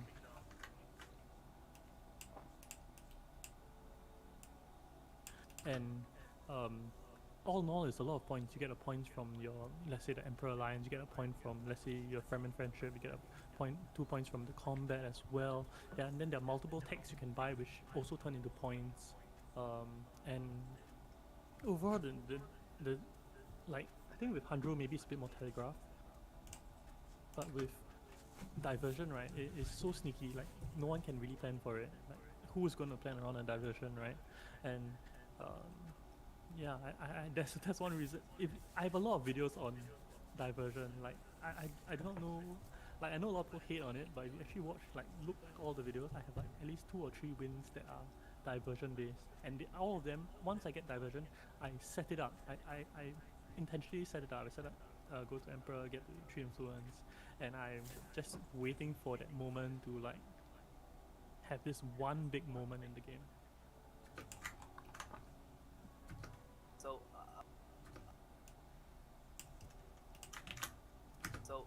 I'll briefly mention that Both of them are affordable in my opinion. So.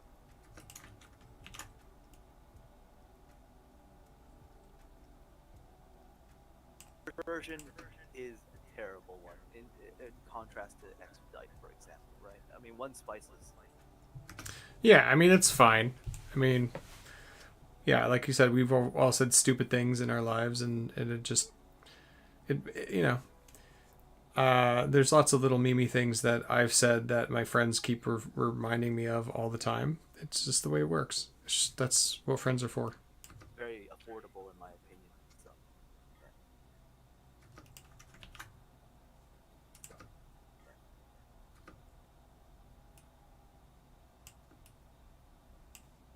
So, yeah, What's that sound?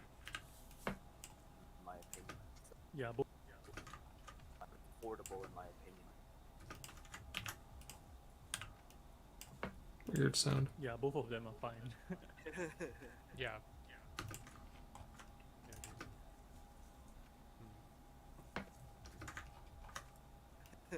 Yeah. I mean, diversion is an interesting.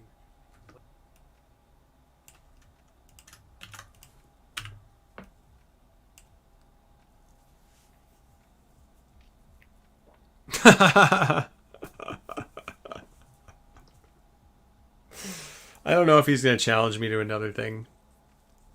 If he's watching, if Orski's, or if you are watching, you can just challenge me again. We should play some more games, man.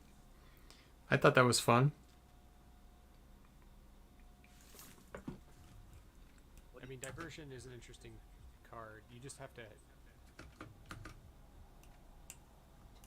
I think I might cut this discussion about It does diversion. work. You know, it can. It does work. It does work.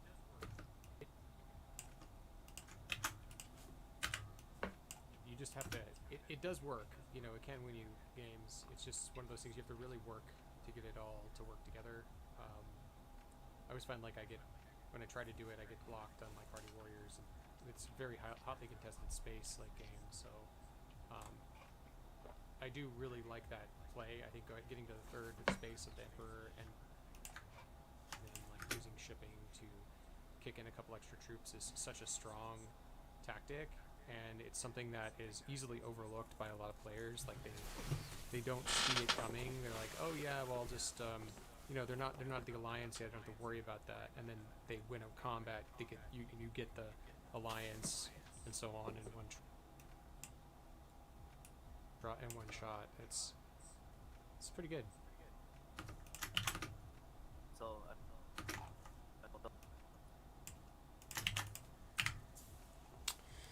Why close? So weird. Oh, it does that. so I guess we're all in agreement that it's a meta strategy then.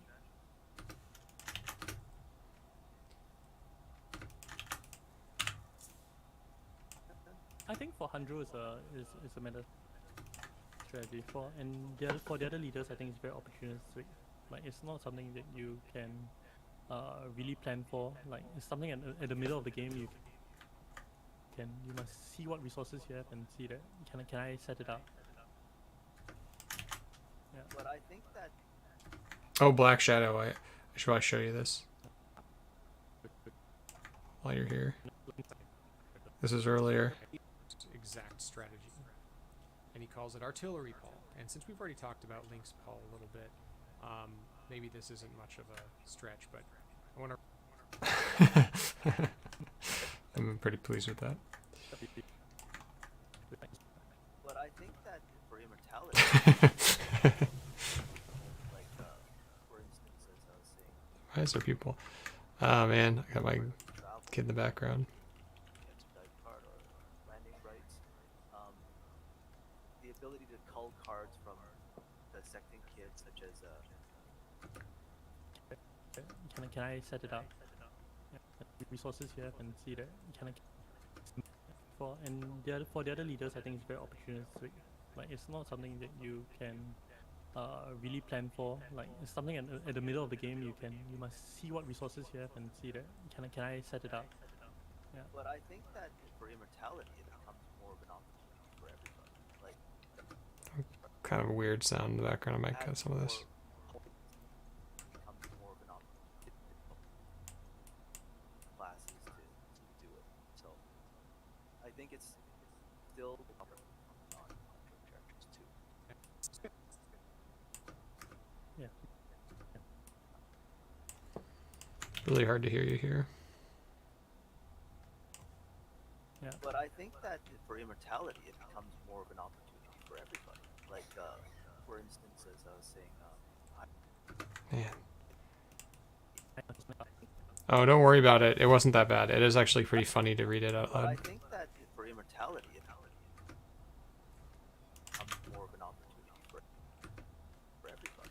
Like, Oof. more of an Sorry about that. opportunity for everybody. Like, for instance, as I was saying, high priority travel, expedite What's happening here? card or landing rights, the ability to cull cards, I might cut some of this out, Lanny. I'm sorry. more of an opportunity.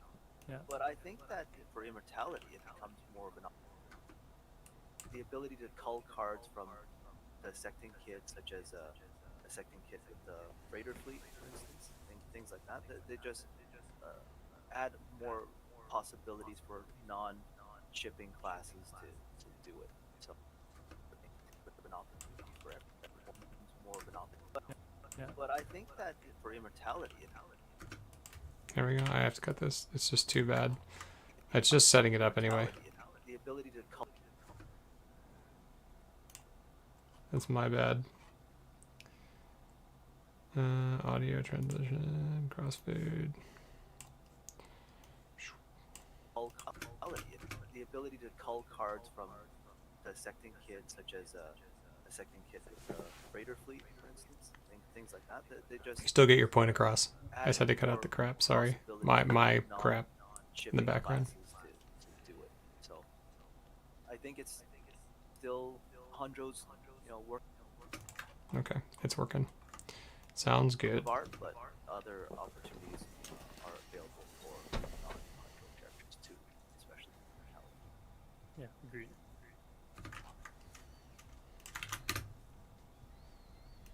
Okay. Mind if? Okay, so this is a strategy that's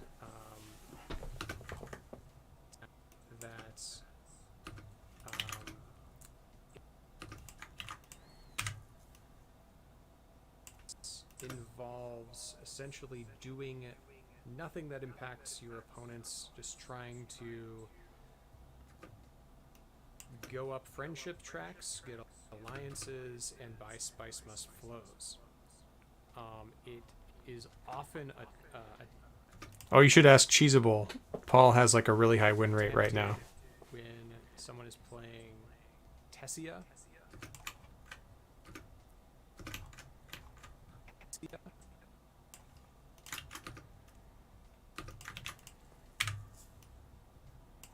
And it is sometimes accomplished with the Baron, but most of the time it's a very passive strategy where you just go up tracks, buy spice must flows, and try to win the game at about 10 points.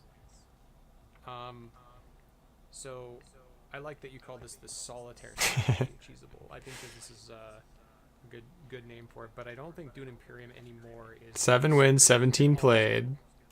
way with doing this with the base this game, you could kind of do this with Helena a little bit, and a little bit.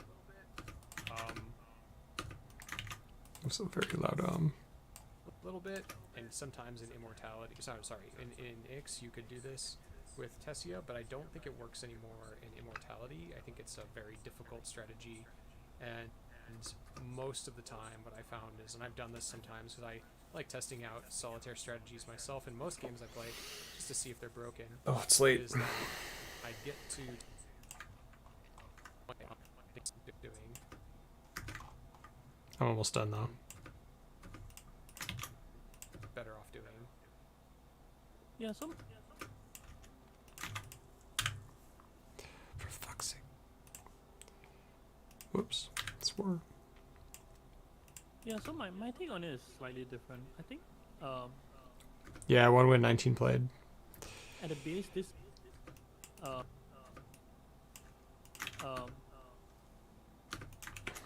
Poor Paul. I think at the base this is a very fundamentally sound strategy. Like if you're He's just you're better someone in who buys Immortality because it's not that he got better, it's that the cards you can buy got better, and so you can win more with those cards. It has absolutely nothing to do with Paul. I think it's just a matter of the cards in the game are Yeah, better. around 5 onwards, so 5, 6, 7, right? I bet everybody's win rate slightly That went up. constitutes, like good deck building, good resource management, and like what you're giving up, right? Is, let's say I'm giving up combat, or I'm giving up a combat point, but when Cycling you buy experimentations you dilute really it a little does bit, hold merit. you are Helps still you win the getting a game. point, right? So net both of us get a point. Just what resources we are putting into it is slightly different, and this spice from flows is very hard for someone to kind of block you or prevent you from. It's a lot to. Well,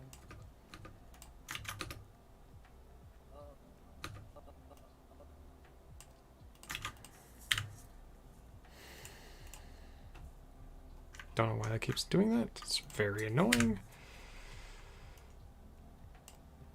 So maybe it's my perspective. The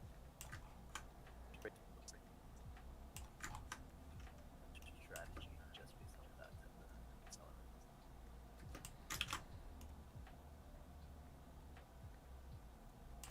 Very bad look for that strategy just based on that.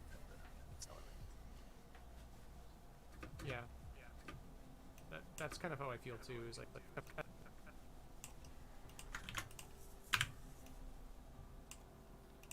that's kind of how I feel too. Is like if you are, I guess this is sort of a tunnel vision strategy. You have to just go for those friendships. You don't really care which ones they are. You're picking up whatever you can to draw cards. Obviously, drawing cards is the big. about drawing cards and just buying spice from.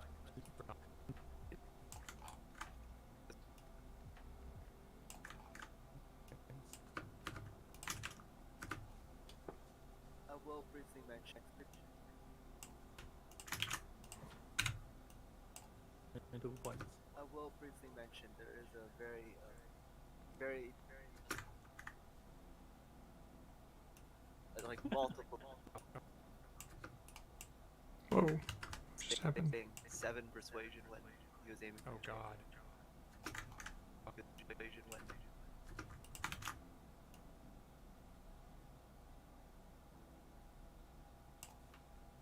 he just kept getting 7 persuasion when he was aiming for like multiple times. That's the nightmare. Yeah, it was like 3 or 4 times, and he had the intrigues, and he blew out the Sonic Snoopers for it. And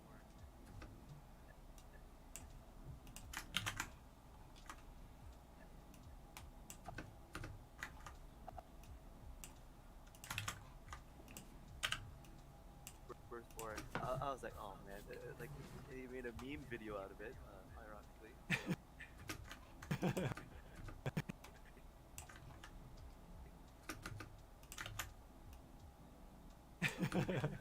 So go check it out. But yeah, I by and large agree a lot with what you're saying. But I I guess I'm just a little.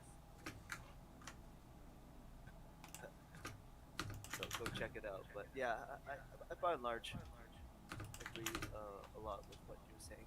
But I guess I'm just a little bit skeptical just because it's a because it's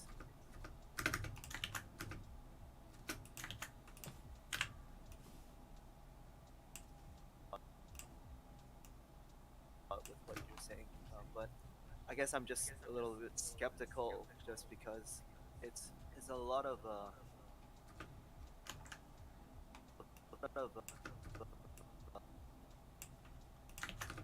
difficult.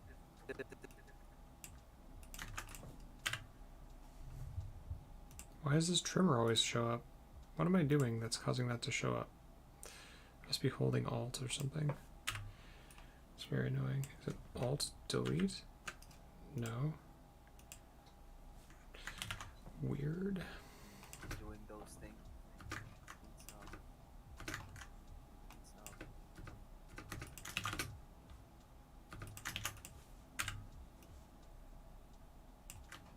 Things.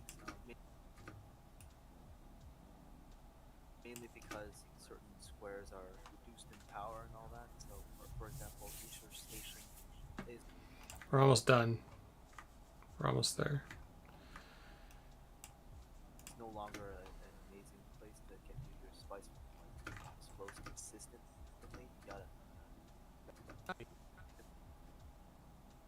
So I'm not saying it's impossible, but it's certainly a lot easier for me anyway in X to produce spiceless flows than it is in metallic. I don't know if you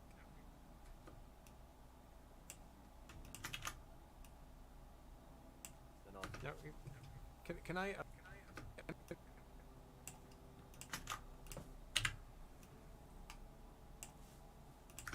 Can I append a little strategy, or maybe it's a tactic? I don't know. Onto our discussion about the sort of solitaire strategy, and I saw it recently. I was watching a game. I think you were in Lannister, possibly even Cheesable was in it too. Actually, I think he was. And I think maybe it was Link playing. He had For Humanity and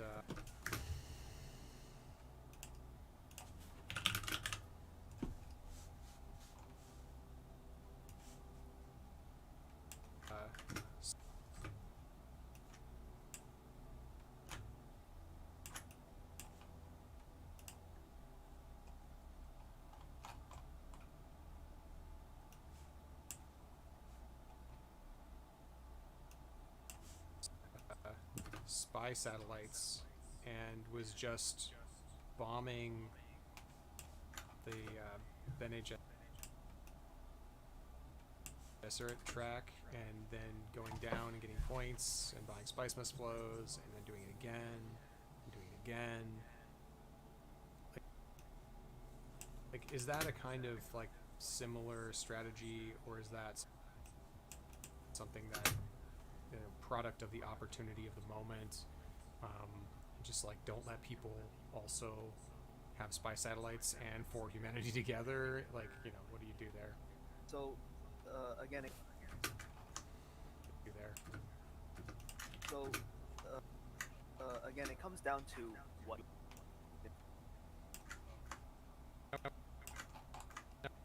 mainstay leader, and it is possible. All right. Take care, Black Shadow. Thanks for popping in, man. See you later.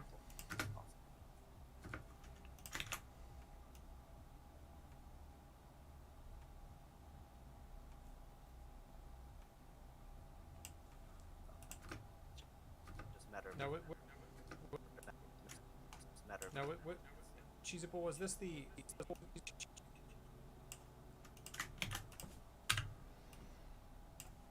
It is possible. Cheesable, was this the? Yeah, I'm speeding up a little bit.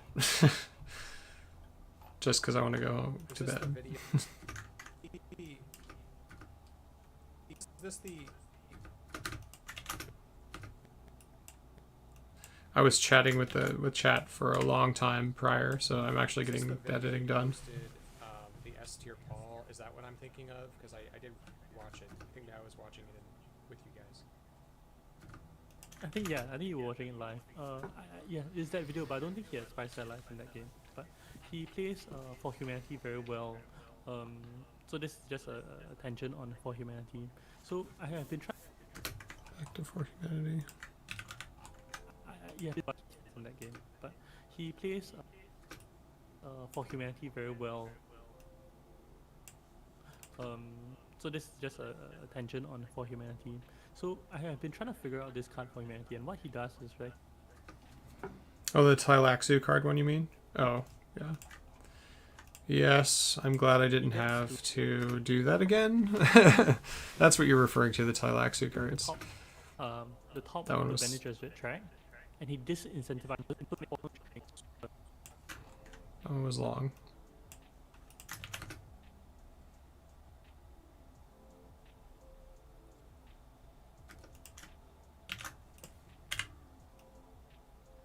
Turn. Yeah, that's interesting. I mean, I also think that I used to think that card was bad.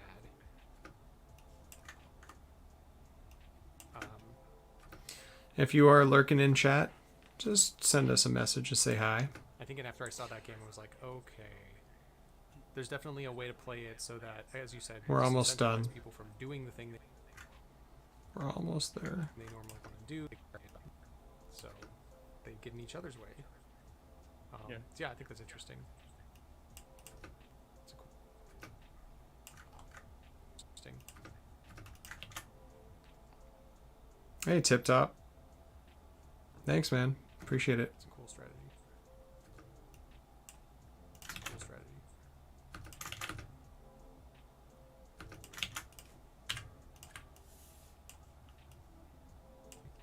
All right, who's next? Let's do one more. We're running a little long, but let's do one more strategy and then let's call it. Okay. Let me talk about a strategy that I think is very prevalent in the Rise of X, and I think in Immortality it is a very meme or meta discussion. So there are a lot of cards that are good in the Imperium rule.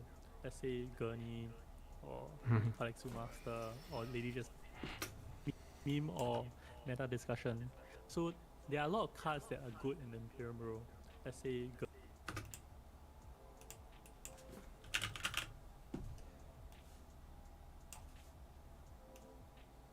Gurney or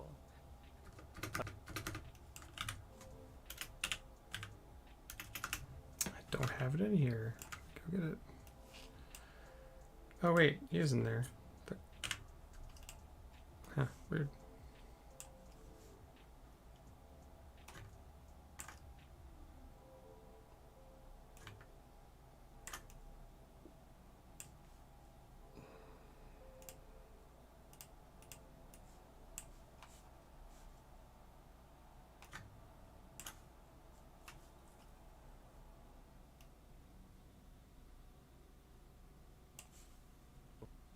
let's say Gurney or Kalexu Master or Lady Jessica.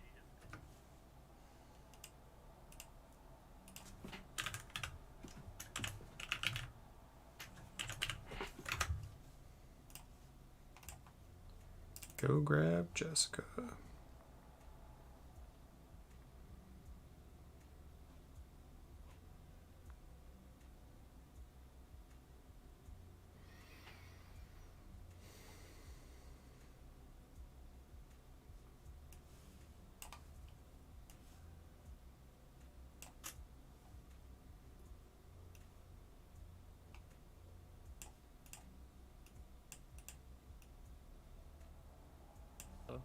So a lot of times in Rise of X, you see these cards in the row. Round 1, round 2, you plan for your hand to have that amount of persuasion so that you buy it off the row, right? So you go to Tech Negotiator, or you go to Research Station, or you go like this strange combination of actions that do not involve smuggling or full space, right? And then you to buy these cards. Is this now meme or is this now meta? Meme for sure. Meme. Yeah, it's a meme. Yep. Because that might not even be there for you. You know, if CJ sees I go tech negotiation turn 1, hell no, I'm bombing that row, right? So, Yep. Atomics goes off. You're like, well, that was fun.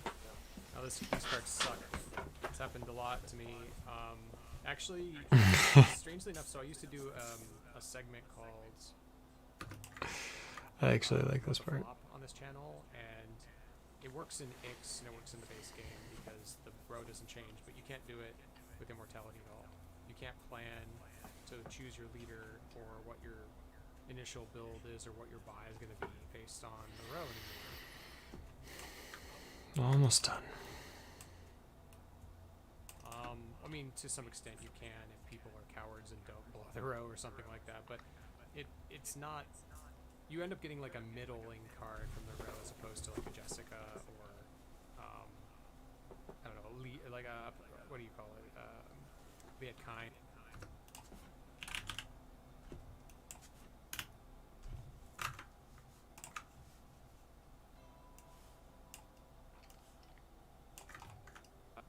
What do you call it?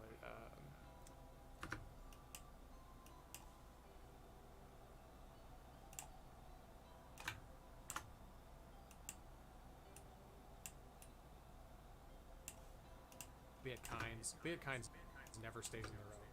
You say it doesn't work anymore. You can't plan your first turn around buying cards in the Imperium row anymore, sadly. You can plan around the Tailaxu row, but that's about it.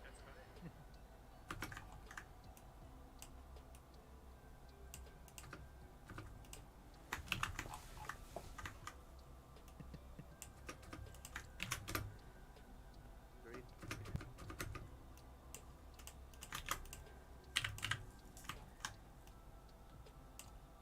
Agreed. It's too memey on that level. It's just highly inconsistent.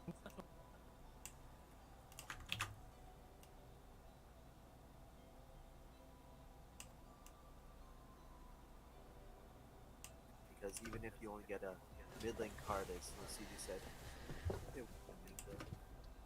Okay, I'm gonna add on to this discussion, right? So what about getting to 5 persuasion and getting to I was- 5 persuasion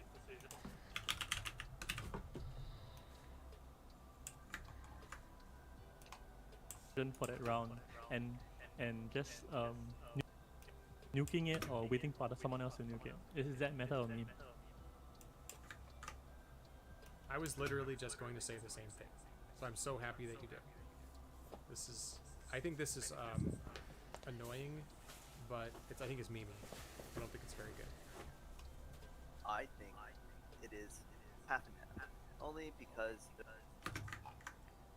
I don't think it's very good.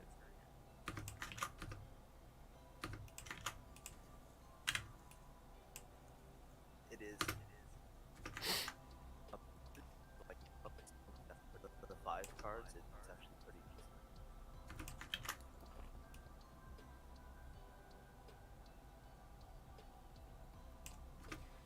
On the flip side, is open revealing for Tlilaxu Master Mimi, or is it meta?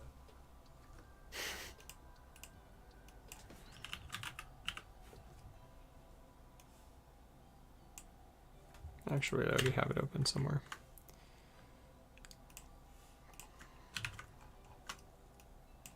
On the flip side, is open revealing for Tlilaxu Master Mimi, or is it meta? Sorry, covering up Cheesable.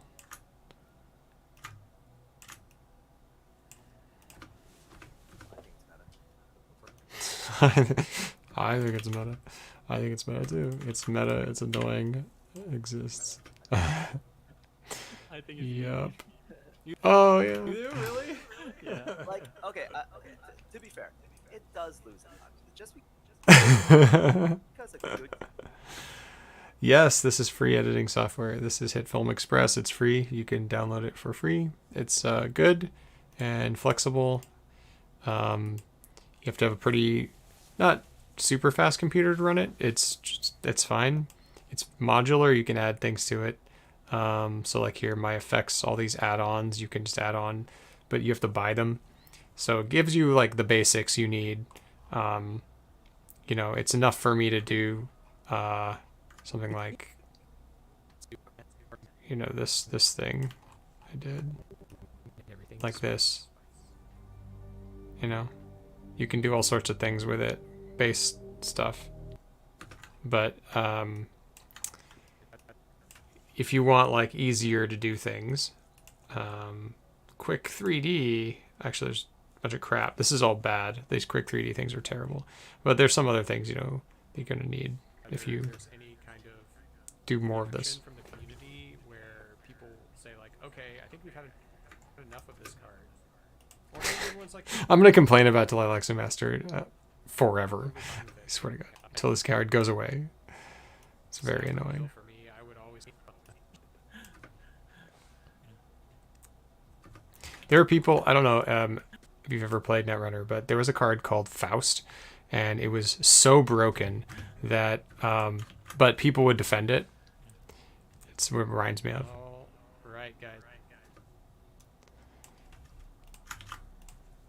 Anyway, all right, we are done. All right, guys. Well, that's going to do it for us. We have covered a lot, and you know, let us know below if you know any other strategies that you play or that you hear us cover that you'd like us to cover, or that you want to just bring to our attention, and tell us whether it is meme or meta and why, and that will. Or Cheesable for being here today. It's great to talk to you. Great to have Lannister. It's great to talk to you. Great to have Lannister, of course. And yeah, thank you all for listening. We'll see. Looking at starting up a BG channel. Probably looking to start this toward the end of the year. Oh, I think you might have mentioned it. Yeah, no, it's coming back to me. You did mention that. Well, yeah, I can help out if I have time. You guys can say goodbye or something like that. Yeah. Oh, yeah, should I leave this in? Lanny, should I leave this stuff in? Remember this? You guys can say goodbye or something like that. Yeah. Goodbye.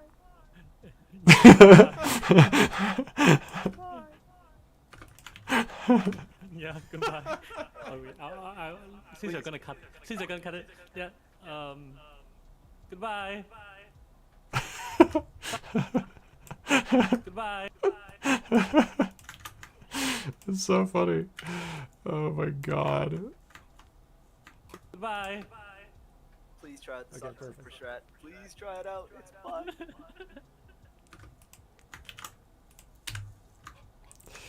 Oh my god, that was too much fun.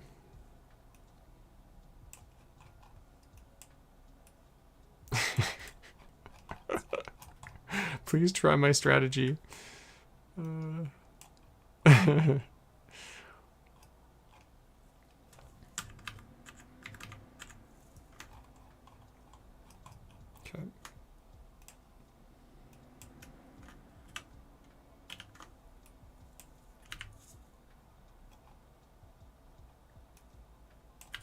Oops. No, I just deleted everything.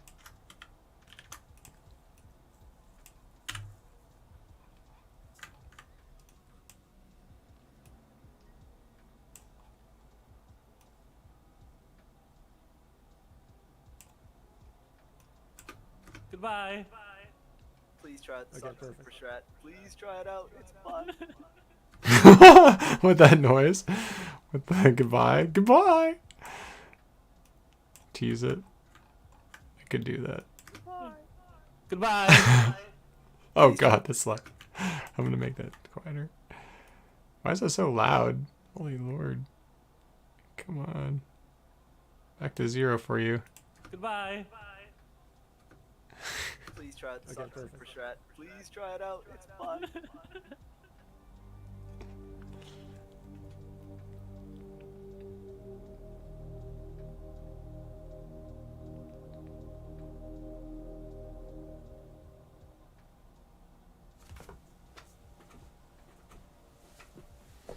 I'm gonna name all the Patreons here, I think. Let's do that.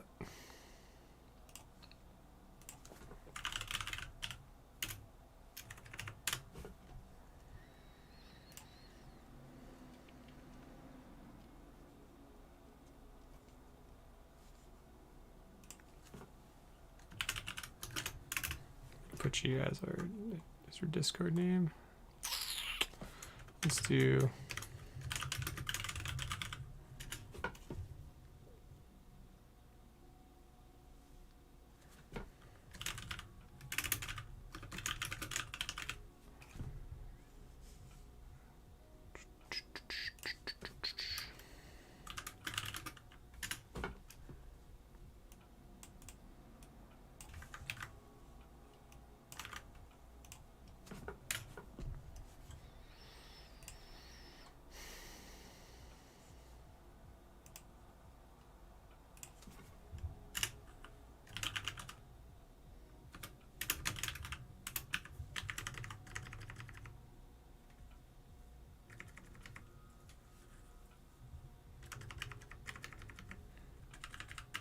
Do that. Do it this way.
Okay. I think people will appreciate that.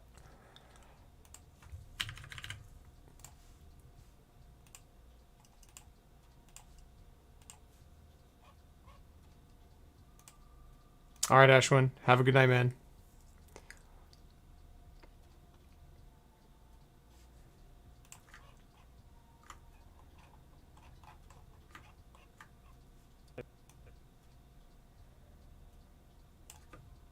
Welcome to Spy Satellites, a podcast about Dune Imperium and the people who play it. I'm your host, CJ, and this is Rotation 4, where we determine which strategies in Dune Imperium up through Immortality are meta and which are meme. So join us for a roundtable discussion focusing on cards, combos, atomics, and everything spice.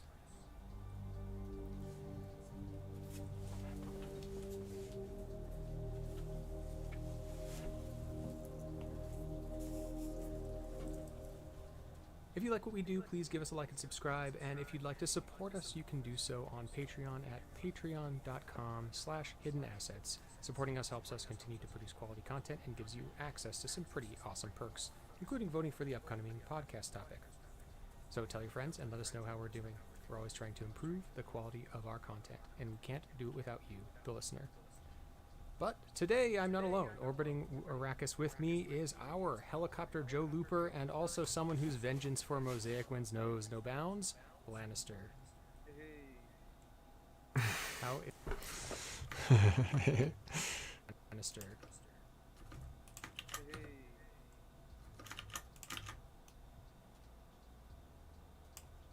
Hey. How is it going? That's going all right. A little feedback somewhere. I can hear it in the background. It's weird. I'm gonna get my revenge again, but looks like the last one was me, right? So Yeah, you won the last one. just got 4 or 5 more to go to even the score. Oh god. So All right, it is done. Let's call it good. Let me make sure everything else is gone. Where's that select thing? Check select.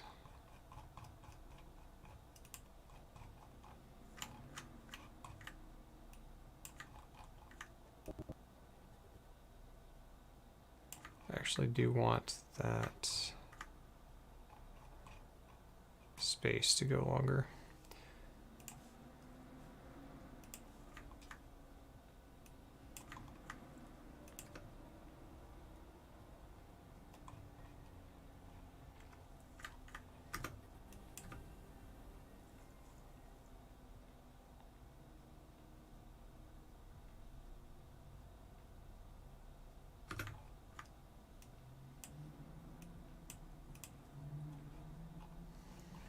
Okay, got it.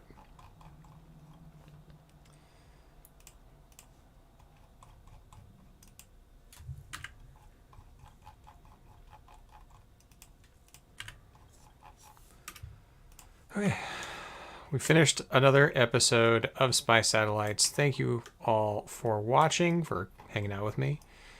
It was a long one, but not that long. A lot of chatting about music in this one. I like that a lot.